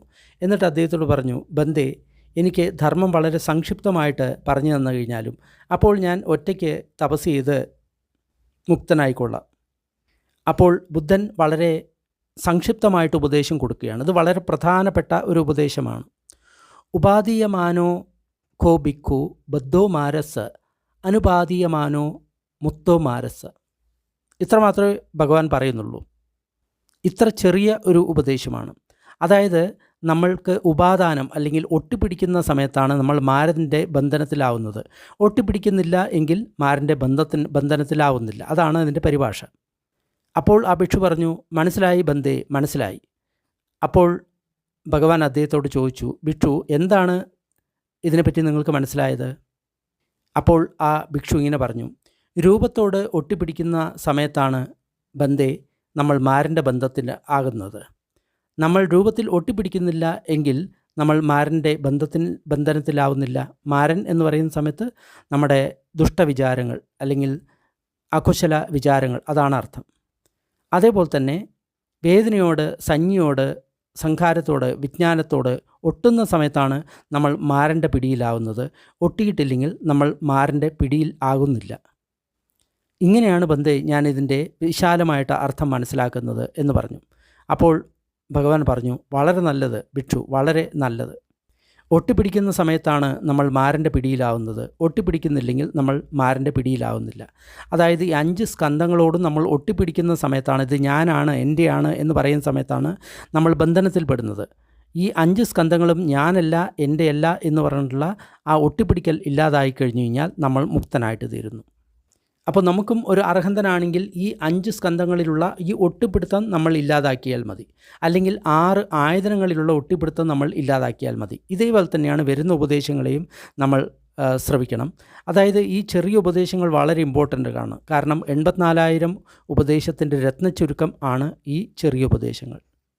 എനിക്ക് ധർമ്മം മനസ്സിലായത് ഈ ചെറിയ ഉപദേശത്തിൽ നിന്നാണ്.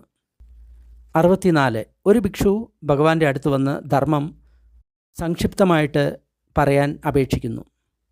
അപ്പോൾ ഭഗവാൻ പറഞ്ഞു, മന്യമാനോ ഭിക്കു ബദ്ധോ മാരസ് അമന്യമാനോ മുക്തോ മാരസ്. അതായത് നമ്മളുടെ മനസ്സിൽ ഏതൊരു സമയത്ത് കൺസെപ്ഷൻ, അതായത് സ്ഥൂലമായിട്ടുള്ള ഒരു വസ്തുവിനെ അതേപോലെ തന്നെ നമ്മൾ കൺസീവ് ചെയ്യുന്നു, ആ സമയത്താണ് നമ്മുടെ മനസ്സിൽ അകുശല കാര്യങ്ങൾ ഉണ്ടാകുന്നത്. നമ്മൾ അതിനെ അതേപോലെ തന്നെ കൺസീവ് ചെയ്തിട്ടില്ല എങ്കിൽ നമ്മൾ മാരൻ്റെ പിടിയിൽ നിന്ന് മുക്തനായി. അപ്പോൾ ആ ഭിക്ഷു പറഞ്ഞു, ബന്ധേ എനിക്ക് അതിൻ്റെ ഡീറ്റെയിൽഡ് ആയിട്ടുള്ള അർത്ഥം മനസ്സിലായി. 5 സ്കന്ധങ്ങളെയും നമ്മൾ കൺസീവ് ചെയ്യരുത്, അപ്പോൾ നമ്മൾ മുക്തനാകും. അടുത്തത് ഏറ്റവും ലളിതമായിട്ടുള്ളൊരു ഉപദേശമാണിത്. ഒരു ഭിക്ഷു ഭഗവാന്റെ അടുത്ത് വന്ന് ധർമ്മത്തെ സംക്ഷിപ്തമായിട്ട് ഉപദേശിക്കാൻ പറഞ്ഞു. അപ്പോൾ അദ്ദേഹം പറഞ്ഞു, അഭിനന്ദമാനോ ഭിക്കു ബദ്ധോ മാരസ് ന അഭിനന്ദമാനോ ഭിക്കു മുക്തോ മാരസ്. അതായത് ഈ 5 സ്കന്ധങ്ങളെയും നമ്മൾ അഭിനന്ദനം ചെയ്യുകയാണെങ്കിൽ, അതായത് ഇത് നല്ലതാണ്, വേദന നല്ലതാണ്, സഞ്ജ നല്ലതാണ്, നമ്മുടെ വിജ്ഞാനം നല്ലതാണ് എന്ന് പറഞ്ഞ് നമ്മളതിനെ ആസ്വദിക്കുകയാണെങ്കിൽ അപ്പോൾ നമ്മൾ മാരനാൽ ബന്ധിക്കപ്പെട്ടു. എന്നാൽ ആസ്വദിക്കുന്നില്ല എങ്കിൽ നമ്മൾ മുക്തനാകുന്നു. അതാണ് അതിൻ്റെ ഡീറ്റെയിൽഡ് ആയിട്ടുള്ള അർത്ഥം. ഇത് തന്നെ നമുക്ക് 6 ഇന്ദ്രിയങ്ങളിലും, അതായത് കണ്ണുകൊണ്ട് നമ്മൾ രൂപം ആസ്വദിക്കുകയാണെങ്കിൽ നമ്മൾ തീർച്ചയായിട്ടും മാരൻ്റെ ബന്ധനത്തിൽപ്പെട്ടു. ആസ്വദിക്കുന്നില്ല എങ്കിൽ ബന്ധനത്തിൽ വിമുക്തനായി. ഇനി 66. ഒരു ഭിക്ഷു ഭഗവാന്റെ അടുത്ത് വന്ന് ധർമ്മത്തെ സംക്ഷിപ്തമായിട്ട് പറയാൻ പറഞ്ഞു. അപ്പോൾ ഭഗവാൻ ഇങ്ങനെ പറഞ്ഞു, യം ഖോ ഭിക്കു അനിച്ഛം തത്ര ചന്തോ പഹാദബോധി. ഭിക്ഷു ഏതൊന്ന് അനിത്യമാണോ അതിനോടുള്ള ആഗ്രഹം നിങ്ങൾ ഉപേക്ഷിക്കുക. അപ്പോൾ ആ ഭിക്ഷു പറഞ്ഞു, എനിക്ക് മനസ്സിലായി അർത്ഥം. അതായത് ഈ 5 സ്കന്ധങ്ങൾ അത് അനിത്യമാണ്, അതിനോടുള്ള ആഗ്രഹം ഉപേക്ഷിക്കണം എന്ന് പറഞ്ഞു. ഇപ്പോൾ ഭഗവാൻ പറഞ്ഞു, തീർച്ചയായിട്ടും ശരിയാണ്. ഇനി അതേപോലെ തന്നെ വീണ്ടും ഭഗവാൻ പറയാണ്, അനിത്യമായിട്ടുള്ള എന്തോ അതിനോടുള്ള ചന്തരാഗം ഉപേക്ഷിക്കണം. അതായത് ഈ 5 ഉപാദാന സ്കന്ധങ്ങളും അനിത്യമാണ്. അതേപോലെ തന്നെ മറ്റൊരു ഭിക്ഷുവിനോട് പറഞ്ഞു, അനാത്മകമായിട്ടുള്ള ഏതൊരു കാര്യമുണ്ടോ അതിനോടുള്ള ചന്തരാഗം ഉപേക്ഷിക്കണം. അപ്പോൾ ഇതിൻ്റെ ഡീറ്റെയിൽഡ് ആയിട്ടുള്ള അർത്ഥം ഈ 5 സ്കന്ധങ്ങളും അനാത്മകമാണ്. പിന്നെ മറ്റൊരു ഭിക്ഷുവിനോട് പറഞ്ഞു, ഏതൊന്ന് നിങ്ങളുടേതല്ലയോ അതിനോടുള്ള ചന്തരാഗം ഉപേക്ഷിക്കുക. ചന്തരാഗം എന്ന് പറയുമ്പോൾ അതിനോടുള്ള ആഗ്രഹവും ആസ്വാദനവും. അപ്പോൾ ഈ 5 സ്കന്ധങ്ങളും നമ്മുടേതല്ല. അപ്പോൾ അതിനോടുള്ള ചന്തരാഗം നമ്മൾ ഉപേക്ഷിക്കണം. ഇതെല്ലാം അർഹന്തനയിലേക്ക് ഉള്ള വളരെ സംക്ഷിപ്തമായിട്ടുള്ള വഴിയാണ്. ഈ 84,000 സൂത്രങ്ങളുടെ രത്നച്ചുരുക്കമാണ് ഈ അറിവുകൾ. മറ്റൊരു ഭിക്ഷുവിനോട് പറഞ്ഞു, ഏതൊന്ന് നിങ്ങളെ രസിപ്പിക്കുന്നുണ്ടോ അതിനോടുള്ള ആസക്തി നിങ്ങൾ ഉപേക്ഷിക്കുക. അപ്പോൾ ആ ഭിക്ഷു പറഞ്ഞു, മനസ്സിലായി ബന്ദേ, 5 ഉപാദാന സ്കന്ധനങ്ങളോടുള്ള ആ രസം അതിനെ നമ്മൾ ഉപേക്ഷിക്കണം. 71. ഒരിക്കൽ ആയുഷ്മാൻ രാധ ഭഗവാന്റെ അടുത്ത് വന്നു. എന്നിട്ട് പറഞ്ഞു, ബന്ദേ, ഞാൻ ഈ ശരീരത്തിൻ്റെ വിജ്ഞാനം ഇതോട് ഒരുമിച്ചിട്ട് ഇത് ഞാനല്ല, എൻ്റെയല്ല എന്ന് എങ്ങനെ മനസ്സിലാക്കും?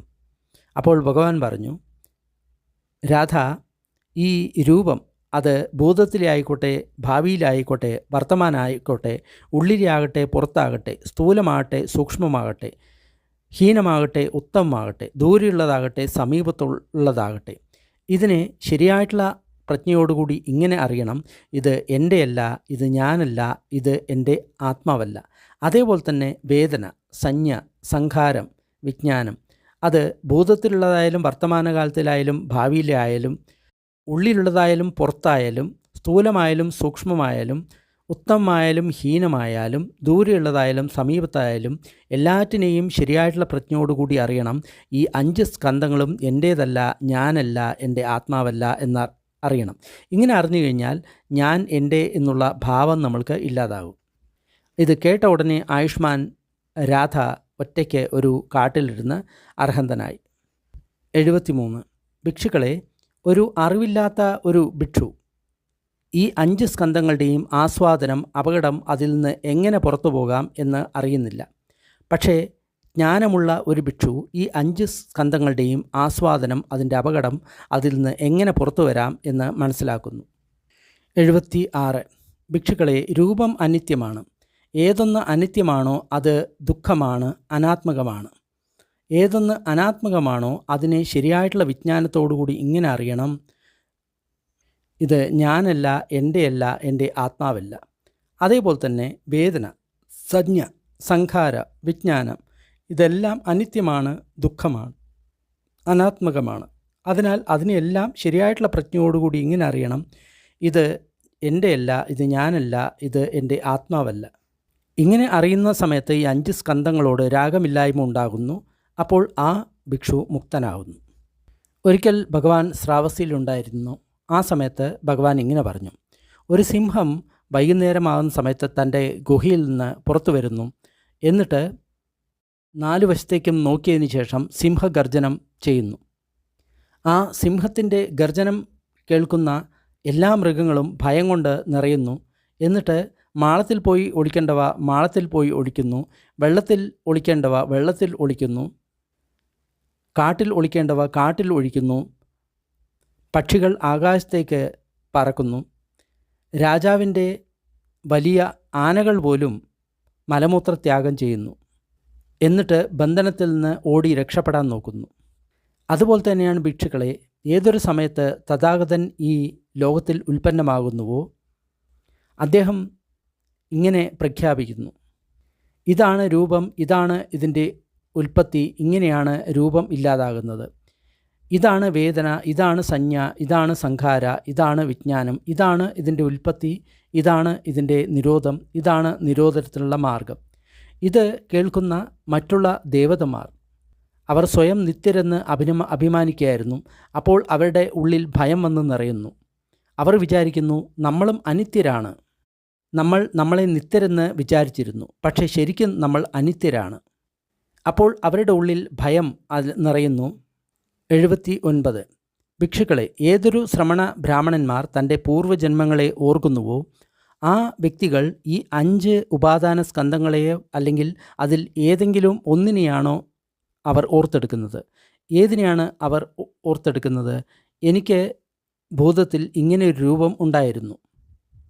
അപ്പോൾ അവരുടെ രൂപത്തെ പറ്റി ഓർക്കുന്ന സമയത്ത് അവരുടെ ഭൂതകാലത്തുള്ള രൂപമാണ് അവർക്ക് ഓർമ്മ വരുന്നത്.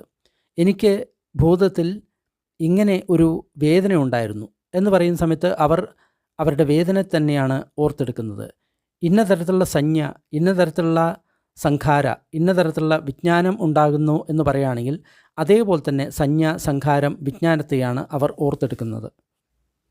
അതായത് പൂർവ്വജന്മ സ്മരണ ഉണ്ടാകുകയാണെങ്കിൽ നമ്മൾ ഈ 5 സ്കന്ധങ്ങളെയോ അതിൽ ഏതെങ്കിലും ഒന്നിനെയോ ആണ് നമ്മൾ ഓർക്കുന്നത് എന്നാണ് ഭഗവാൻ പറയുന്നത്. ഇനി ഓരോന്നിനെക്കുറിച്ചും അതിൻ്റെ കുറച്ചുകൂടി വിസ്താരമായിട്ട് പറയുകയാണ്. ഭിക്ഷുക്കളെ, എന്തുകൊണ്ടാണ് ഇതിനെ രൂപം എന്ന് വിളിക്കുന്നത്? ഇത് വികൃതമാകുന്നു, അതുകൊണ്ടാണ് ഇതിനെ രൂപം എന്ന് വിളിക്കുന്നത്. അത് തണുപ്പ് കൊണ്ട്, ചൂട് കൊണ്ട്, വിശപ്പ് കൊണ്ട്, ദാഹം കൊണ്ട്, കൊതുക്, ഈച്ച, കാറ്റ്, സൂര്യപ്രകാശം, സർപ്പം ഇവയെക്കൊണ്ട് വികൃതമാകുന്നു. അതുകൊണ്ടാണ് ഇതിനെ രൂപം എന്ന് പറയുന്നത്. ഭിക്ഷുക്കളെ, എന്തുകൊണ്ടാണ് ഇതിന് വേദന എന്ന് പറയുന്നത്? എന്തെന്നാൽ ഭിക്ഷുക്കളെ, ഇത് അനുഭവിക്കുന്നു, അതുകൊണ്ടാണ് ഇതിന് വേദന എന്ന് പറയുന്നത്. എന്താണ് ഇത് അനുഭവിക്കുന്നത്? ഇത് ദുഃഖം അനുഭവിക്കുന്നു, സുഖം അനുഭവിക്കുന്നു, ദുഃഖമോ സുഖമോ അല്ലാത്തത് അനുഭവിക്കുന്നു. അതുകൊണ്ടാണ് ഇതിന് വേദന എന്ന് പറയുന്നത്. ഭിക്ഷുക്കളെ, എന്തുകൊണ്ടാണ് ഇതിനെ സംജ്ഞ എന്ന് പറയുന്നത്? ഇത് സഞ്ജാനാദി, അതുകൊണ്ടാണ് ഇതിനെ സംജ്ഞ എന്ന് പറയുന്നത്. അതായത് ഇത് അറിയുന്നു. എന്തിനെയാണ് ഇത് അറിയുന്നത്? ഇത് നീലയാണ്, ഇത് മഞ്ഞയാണ്, ഇത് ചുവപ്പാണ്, ഇത് വെള്ളയാണ് എന്ന് അറിയുന്നു. അതുകൊണ്ടാണ് ഇതിനെ സംജ്ഞ എന്ന് വിളിക്കുന്നത്. ഭിക്ഷുക്കളെ, എന്തുകൊണ്ടാണ് ഇതിനെ സംഖാര എന്ന് വിളിക്കുന്നത്? ഇത് സംസ്കൃതമാക്കുന്നു, അതുകൊണ്ടാണ് ഇതിനെ, അല്ലെങ്കിൽ ഉൽപ്പാദിപ്പിക്കുന്നു, അതുകൊണ്ടാണ് ഇതിനെ സംഖാര എന്ന് വിളിക്കുന്നത്. എന്തിനെയാണ് ഇത് സംസ്കൃതമാക്കുന്നത്? ഇത് സംസ്കൃതമായിട്ടുള്ള രൂപത്തെ രൂപം ആക്കുന്നു. ഇത് വേദനയെ, സംജ്ഞയെ, സംഖാരത്തെ, വിജ്ഞാനത്തെ സൃഷ്ടിക്കുന്നു. അതുകൊണ്ടാണ് ഇതിനെ സംഖാര എന്ന് പറയുന്നത്. ഭിക്ഷുക്കളെ, എന്തുകൊണ്ടാണ് ഇതിനെ വിജ്ഞാനം എന്ന് വിളിക്കുന്നത്? ഇത് വിജാനാദി, അതായത് ഇത് അറിയുന്നു. ഇത് എന്താണ് അറിയുന്നത്? ഇത് എരിവിനെ അറിയുന്നു, ഇത് മധുരത്തെ അറിയുന്നു, ഇത് ചവർപ്പിനെ അറിയുന്നു, ഇത് പുളിയെ അറിയുന്നു, ഇത് തീക്ഷ്ണമായതിനെ അറിയുന്നു, ഇത് തീക്ഷ്ണമല്ലാത്തതിനെ അറിയുന്നു, ഇത് ഉപ്പിനെ അറിയുന്നു, ഉപ്പില്ലാത്തതിനെ അറിയുന്നു. അതുകൊണ്ടാണ് ഇതിനെ വിജ്ഞാനം എന്ന് പറയുന്നത്. ഒരു വിജ്ഞാനിയായിട്ടുള്ളൊരു ഭിക്ഷു ഇങ്ങനെ സങ്കല്പിക്കുന്നു: ഞാൻ ബോധത്തിലും ഈ 5 സ്കന്ധങ്ങളാൽ തിന്നപ്പെട്ടിരുന്നു. ഭാവിയിലും ഞാൻ ഇതേപോലെ തന്നെ ഈ 5 സ്കന്ധങ്ങളാൽ തിന്നപ്പെടും. അതിനാൽ ആ ഭിക്ഷു ഈ സമയത്തുള്ള ഈ 5 സ്കന്ധങ്ങളോടുള്ള രാഗം ഇല്ലാതാക്കുന്നു. അങ്ങനെ ആ വ്യക്തി മുക്തനാകുന്നു. അതിനാൽ ഈ 5 സ്കന്ധങ്ങൾ ഭൂതത്തിലെയും ഭാവിയിലെയും വർത്തമാനെയും ഞാനല്ല, എൻ്റേതല്ല, എൻ്റെ ആത്മാവല്ല എന്ന് നമ്മൾ മനസ്സിലാക്കണം. ഈ 2-3 സൂത്രവാക്യങ്ങൾ കൂടി ഭഗവാൻ പറയുന്നു. ശ്രേഷ്ഠനായിട്ടുള്ള വ്യക്തി എല്ലാറ്റിനെയും ഡിസ്മാൻഡിൽ ചെയ്യുന്നു, ഒരിക്കലും അതിനെ ബിൽഡപ്പ് ചെയ്യുന്നില്ല. അതിനെ ഉപേക്ഷിക്കുന്നു, അതിനോട് ഒരിക്കലും ഒട്ടിപ്പിടിക്കുന്നില്ല. അതിനെല്ലാം സ്കാറ്റർ ചെയ്യുന്നു, അതിനെല്ലാം അമാസ് ചെയ്യുന്നില്ല, കൂട്ടിവെക്കുന്നില്ല. എല്ലാറ്റിനെയും ശമിപ്പിക്കുന്നു, എല്ലാറ്റിനെയും ജ്വലിപ്പിക്കുന്നില്ല. എന്തിനെയാണ് അദ്ദേഹം ഡിസ്മാൻഡിൽ ചെയ്യുന്നത്, ബിൽഡപ്പ് ചെയ്യാത്തത്? ഈ 5 സ്കന്ധങ്ങളെയും അദ്ദേഹം ഡിസ്മാൻഡിൽ ചെയ്യുന്നു, ബിൽഡപ്പ് ചെയ്യുന്നില്ല. ഈ 5 സ്കന്ധങ്ങളെയും അബാൻഡൻ ചെയ്യുന്നു, അതിനോട് ഒരിക്കലും ക്ലിങ്ങിങ് അല്ലെങ്കിൽ ഒട്ടിപ്പിടിക്കൽ ചെയ്യുന്നില്ല. ഈ 5 സ്കന്ധങ്ങളെയും അദ്ദേഹം സ്കാറ്റർ ചെയ്യുന്നു, അതിനെ ഒരിക്കലും അമാസ് ചെയ്യുന്നില്ല. ഈ 5 സ്കന്ധങ്ങളെയും അദ്ദേഹം ശാന്തമാക്കുന്നു, ഈ 5 സ്കന്ധങ്ങളെയും അദ്ദേഹം ജ്വലിപ്പിക്കുന്നില്ല. ഈ 5 കാര്യങ്ങളും അർഹന്തനാകാനുള്ള വളരെ ഷോർട്ടായിട്ടുള്ള ഒരു ഉപദേശമാണ്. ഇത് നമ്മൾ എപ്പോഴും ഓർമ്മ വയ്ക്കണം. എത്ര സുഖകരമായിട്ടുള്ള അവസ്ഥയാണെങ്കിലും ഈ 5 സ്കന്ധങ്ങളോട് നമ്മൾ ഒട്ടിപ്പിടിക്കാൻ പാടില്ല. ഇങ്ങനെ ആവുന്ന സമയത്ത് ഒരു ശ്രേഷ്ഠനായിട്ടുള്ള ഭിക്ഷു ഈ 5 സ്കന്ധങ്ങളോട് രാഗമില്ലാതാകുന്നു. രാഗമില്ലാതാകുന്ന സമയത്ത് ആ വ്യക്തി മുക്തനാകുന്നു. മുക്തനായി കഴിഞ്ഞാൽ മുക്തനായി എന്ന് പറയുന്ന ജ്ഞാനം ആ വ്യക്തിക്ക് ഉണ്ടാകുന്നു. 82. ഒരിക്കൽ ഭഗവാൻ മികാരമാതാവിൻ്റെ സ്ഥലത്ത് വസിക്കുകയായിരുന്നു. ആ സമയത്ത് ഉപോസത്ത ദിവസമായിരുന്നു. അപ്പോൾ ഒരു ഭിക്ഷു എഴുന്നേറ്റ് ഭഗവാനെ വന്ദിച്ചുകൊണ്ട് ചോദ്യം ചോദിക്കാനുണ്ട് എന്ന് പറഞ്ഞു. അപ്പോൾ ഭഗവാൻ പറഞ്ഞു, ശരി ചോദിക്കൂ, ഇരുന്നു കൊണ്ട് ചോദിച്ചോളൂ എന്ന് പറഞ്ഞു. അപ്പോൾ ആ ഭിക്ഷു പറഞ്ഞു, ഭഗവാനെ, ഈ 5 തരത്തിലുള്ള ഉപാദാന സ്കന്ധങ്ങൾ ഉണ്ട്: രൂപം, വേദന, സംജ്ഞ, സംഖാര, വിജ്ഞാനം. ഭഗവാൻ പറഞ്ഞു, അതെ, ഈ 5 തരത്തിലുള്ള ഉപാദാന സ്കന്ധങ്ങളുണ്ട്. അപ്പോൾ ആ ഭിക്ഷു ചോദിച്ചു, ഈ 5 ഉപാദാന സ്കന്ധങ്ങൾ എവിടെയാണ് വേരൂന്നിയിരിക്കുന്നത്? അപ്പോൾ ഭഗവാൻ പറഞ്ഞു, ഈ 5 ഉപാദാന സ്കന്ധങ്ങൾ വേരൂന്നിയിരിക്കുന്നത് ആഗ്രഹത്തിലാണ്, ഛന്ദ മൂലം. അപ്പോൾ ആ ഭിക്ഷു ചോദിച്ചു, ബന്ദേ, ഈ ഉപാദാനം എന്ന് പറയുന്നത് ഈ പഞ്ച ഉപാദാന സ്കന്ധത്തിലുള്ള ഉപാദാനമാണോ, അല്ലെങ്കിൽ പഞ്ച ഉപാദാന സ്കന്ധത്തിൽ നിന്ന് വ്യത്യസ്തമായിട്ടുള്ള ഉപാദാന സ്കന്ധമാണോ? അപ്പോൾ ഭഗവാൻ പറഞ്ഞു, ഇത് വ്യത്യസ്തവും അല്ല, 5 ഉപാദാന സ്കന്ധങ്ങളും അല്ല.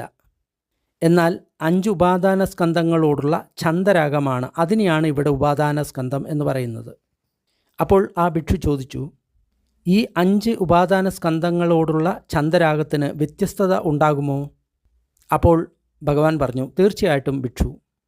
ചിലപ്പോൾ ചിലർക്ക് തോന്നാം, എനിക്ക് ഭാവിയിൽ ഇത്തരം രൂപമുണ്ടാകണം, എനിക്ക് ഇത്തരം വേദനയുണ്ടാകണം, എനിക്ക് ഇത്തരം സംജ്ഞ ഉണ്ടാകണം, എനിക്ക് ഇത്തരത്തിലുള്ള സംസ്കാരം, ഇത്തരത്തിലുള്ള വിജ്ഞാനം ഭാവിയിൽ ഉണ്ടാകണം എന്ന് ഒരു വ്യക്തി കരുതുന്നു. ഇങ്ങനെയാണ് ഈ പഞ്ച ഉപാദാന സ്കന്ധങ്ങളോടുള്ള വിവിധ തരത്തിലുള്ള ഛന്ദരാഗം ഉൽപ്പന്നമാകുന്നത്. അപ്പോൾ ആ ഭിക്ഷു മറ്റൊരു ചോദ്യം ചോദിച്ചു, എന്തുകൊണ്ടാണ് ഈ സ്കന്ധങ്ങളെ സ്കന്ധങ്ങൾ എന്ന് വിളിക്കുന്നത്? ഭിക്ഷു, ഏതൊരു തരത്തിലുള്ള രൂപം, അത് ഭൂതത്തിലെ ആയിക്കോട്ടെ, വർത്തമാനകാലത്തെ ആകട്ടെ, ഭാവിയിലായിക്കോട്ടെ, ഉള്ളിലുള്ളതാകട്ടെ, പുറത്താകട്ടെ, സ്ഥൂലമാകട്ടെ, സൂക്ഷ്മമാകട്ടെ, ഹീനമാകട്ടെ, ഉത്തമമാകട്ടെ, ദൂരെയുള്ളതാകട്ടെ, സമീപത്ത് ഉള്ളതാകട്ടെ, ഇതിനെയാണ് രൂപസ്കന്ധം എന്ന് പറയുന്നത്. അതേപോലെ തന്നെ വേദന, സംജ്ഞ, വിജ്ഞാനം, സംഖാര, ഇതെല്ലാം ഭൂതത്തിലെയോ ഭാവിയിലെയോ ദൂരെയുള്ളതോ അടുത്തുള്ളതോ സ്ഥൂലമോ സൂക്ഷ്മമോ അകത്തുള്ളതോ പുറത്തുള്ളതോ ആയിക്കോട്ടെ, അതുകൊണ്ടാണ് ഇതിനെ സ്കന്ധങ്ങൾ എന്ന് വിളിക്കുന്നത്. അപ്പോൾ ആ ഭിക്ഷു മറ്റൊരു ചോദ്യം ചോദിച്ചു, ബന്ദേ, എന്തുകൊണ്ടാണ് രൂപസ്കന്ധം ഉൽപ്പന്നമാകുന്നത്? എന്തുകൊണ്ടാണ് വേദനാസ്കന്ധം, സംജ്ഞാസ്കന്ധം, സംഖാരസ്കന്ധം, വിജ്ഞാനസ്കന്ധം ഉൽപ്പന്നമാകുന്നത്? അപ്പോൾ ഭഗവാൻ പറഞ്ഞു, ഭിക്ഷു, 4 മഹാഭൂതങ്ങൾ, അതാണ് ഈ രൂപസ്കന്ധത്തിൻ്റെ ഉൽപ്പാദനത്തിന് കാരണം. വേദന സ്കന്ധത്തിന് ഉൽപ്പാദനത്തിന് കാരണം സ്പർശമാണ്. സംജ്ഞാസ്കന്ധത്തിന് ഉൽപ്പാദനത്തിന് കാരണം സ്പർശമാണ്. സംഖാര സ്കന്ധത്തിന് ഉൽപ്പാദനത്തിന് കാരണം സ്പർശമാണ്. വിജ്ഞാനസ്കന്ധത്തിന് ഉൽപ്പാദനത്തിന് കാരണം നാമരൂപമാണ്. അപ്പോൾ ആ ഭിക്ഷു ചോദിച്ചു, ബന്ദേ, എന്തുകൊണ്ടാണ് സക്കായ് ദിട്ടി വരുന്നത്? അപ്പോൾ ഭഗവാൻ പറഞ്ഞു, ധർമ്മത്തെ അറിയാത്ത ഒരു വ്യക്തി, ആ വ്യക്തി 5 സ്കന്ധത്തെയും ഞാനാണ്, എൻ്റെയാണ്, എന്നിലാണ് എന്ന് വിചാരിക്കുന്നു. അതുകൊണ്ടാണ് സക്കായ് ദിട്ടി വരുന്നത്. അപ്പോൾ ആ ഭിക്ഷു ചോദിച്ചു, ബന്ദേ, എങ്ങനെയാണ് നമ്മൾക്ക് സക്കായ് ദിട്ടിയെ നഷ്ടമാക്കാൻ സാധിക്കുന്നത്? അപ്പോൾ ഭഗവാൻ ഇങ്ങനെ പറഞ്ഞു, ഭിക്ഷു, ഒരു ശ്രേഷ്ഠനായിട്ടുള്ള ഭിക്ഷു, ആ ഭിക്ഷു രൂപത്തെ, വേദനയെ, സംജ്ഞയെ, സംഖാരത്തെ, വിജ്ഞാനസ്കന്ധത്തെ ഞാൻ എൻ്റെ ആത്മാവ് എന്ന് കരുതുന്നില്ല. അങ്ങനെയാണ് സക്കായ് ദിട്ടി ഇല്ലാതാകുന്നത്. സക്കായ് ദിട്ടി എന്ന് പറയുന്ന സമയത്ത് ഇത് ഞാനാണ്, എൻ്റെയാണ് എന്നുള്ള ഭാവം. അപ്പോൾ ആ ഭിക്ഷു ചോദിച്ചു, ബന്ദേ, ഈ 5 സ്കന്ധങ്ങളുടെയും ആസ്വാദനം, അപകടം അതിൽ നിന്ന് എങ്ങനെയാണ് പുറത്തു വരുന്നത്? ഭിക്ഷുക്കളെ, ഈ 5 സ്കന്ധങ്ങളുടെയും ആസ്വാദനം എന്ന് പറയുന്നത് ഛന്ദരാഗമാണ്. ഈ 5 സ്കന്ധങ്ങളും അനിത്യമാണ്, ദുഃഖമാണ്, അനാത്മകമാണ്, മാറുന്നതാണ്. അതാണ് ഇതിൻ്റെ അപകടം. ഇതിനോടുള്ള ഛന്ദരാഗം നീക്കം ചെയ്യുക, അതാണ് ഈ 5 സ്കന്ധങ്ങളിൽ നിന്നും പുറത്തു വരാനുള്ള വഴി.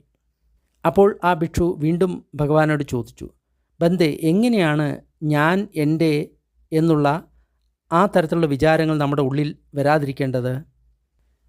ഭിക്ഷു, ഈ 5 തരത്തിലുള്ള ഉപാദാന സ്കന്ധം, അത് വർത്തമാനത്തെയോ ഭൂതത്തെയോ ഭാവിയിൽ ആയിക്കോട്ടെ, ഉള്ളിലുള്ളതാകട്ടെ പുറത്താകട്ടെ, സ്ഥൂലമാകട്ടെ സൂക്ഷ്മമാകട്ടെ, ഉത്തമമാകട്ടെ ഹീനമാകട്ടെ, ദൂരെയുള്ളതാകട്ടെ സമീപത്താകട്ടെ, ശരിയായിട്ടുള്ള പ്രജ്ഞയോടുകൂടി ഈ 5 സ്കന്ധങ്ങളെയും ഇങ്ങനെ കാണണം, ഇത് എൻ്റേതല്ല, ഇത് ഞാനല്ല, എൻ്റെ ആത്മാവല്ല. അപ്പോൾ അവിടെയുള്ള ഒരു ഭിക്ഷുവിൻ്റെ മനസ്സിൽ ഇങ്ങനെയുള്ള ഒരു ചിന്ത ഉണ്ടായി. അപ്പോൾ ഈ രൂപം എന്ന് പറയുന്നത് അനാത്മകമാണ്, വേദന, സംജ്ഞ, സംഖാര, വിജ്ഞാനം ഇതെല്ലാം അനാത്മമാണ്. അപ്പോൾ കർമ്മം ചെയ്യാൻ ഇവിടെ ആരുമില്ലെങ്കിൽ ആ കർമ്മം ആരെയാണ് ബാധിക്കുന്നത്? കാരണം എല്ലാം അനാത്മമാണല്ലോ. ഉടൻ തന്നെ ഭഗവാൻ ആ ഭിക്ഷുവിൻ്റെ ചിന്ത സ്വന്തം മനസ്സിൽ കണ്ടു. എന്നിട്ട് മറ്റു ഭിക്ഷുക്കളോട് ഇങ്ങനെ പറഞ്ഞു, ഭിക്ഷുക്കളെ, മൂർഖനായിട്ടുള്ള ഒരു ഭിക്ഷു ഒരു പക്ഷേ ഇങ്ങനെ വിചാരിക്കാം, ശാസ്താവിൻ്റെ ശിക്ഷണത്തെ മറികടന്ന് അവൻ ഇങ്ങനെ വിചാരിക്കാം, എല്ലാം അനാത്മകമായിട്ടുള്ള കാര്യമാണ് നടക്കുന്നതെങ്കിൽ ആരാണ് കർമ്മം ചെയ്യുന്നത്, അത് ആരെയാണ് ബാധിക്കുന്നത് എന്നുള്ള ചിന്ത ഒരുപക്ഷെ ഒരു ഭിക്ഷുവിൻ്റെ മനസ്സിൽ വരാവുന്നതാണ്. ഞാൻ അതിനെ പല രീതിയിൽ നിങ്ങൾക്ക് പഠിപ്പിച്ചു തന്നിട്ടുണ്ട്. ഭിക്ഷുക്കളെ, നിങ്ങൾ എന്താണ് വിചാരിക്കുന്നത്? രൂപം നിത്യമാണോ അനിത്യമാണോ? അനിത്യമാണ് ബന്ധേ. അതേപോലെ തന്നെ 5 സ്കന്ധങ്ങളും നിത്യമാണോ അനിത്യമാണോ? അനിത്യമാണ് ബന്ധേ. ഏതൊന്ന് അനിത്യമാണോ അത് സുഖമാണോ ദുഃഖമാണോ? ദുഃഖമാണ് ബന്ധേ. ഏതൊന്ന് ദുഃഖമാണോ അതിനെ ഞാൻ എൻ്റെ എന്ന് കരുതാൻ സാധിക്കുമോ? ഇല്ല ബന്ധേ. ഇങ്ങനെ കാണുന്ന സമയത്ത് ആ വ്യക്തിയുടെ ഉള്ളിലെ രാഗമില്ലാതാകുന്നു. രാഗമില്ലാതായി കഴിഞ്ഞാൽ ആ വ്യക്തി മുക്തനാകുന്നു. മുക്തനായി കഴിഞ്ഞ് കഴിഞ്ഞാൽ ഞാൻ മുക്തനായി എന്ന അറിവ് ആ വ്യക്തിയുടെ ഉള്ളിൽ ഉണ്ടാകുന്നു.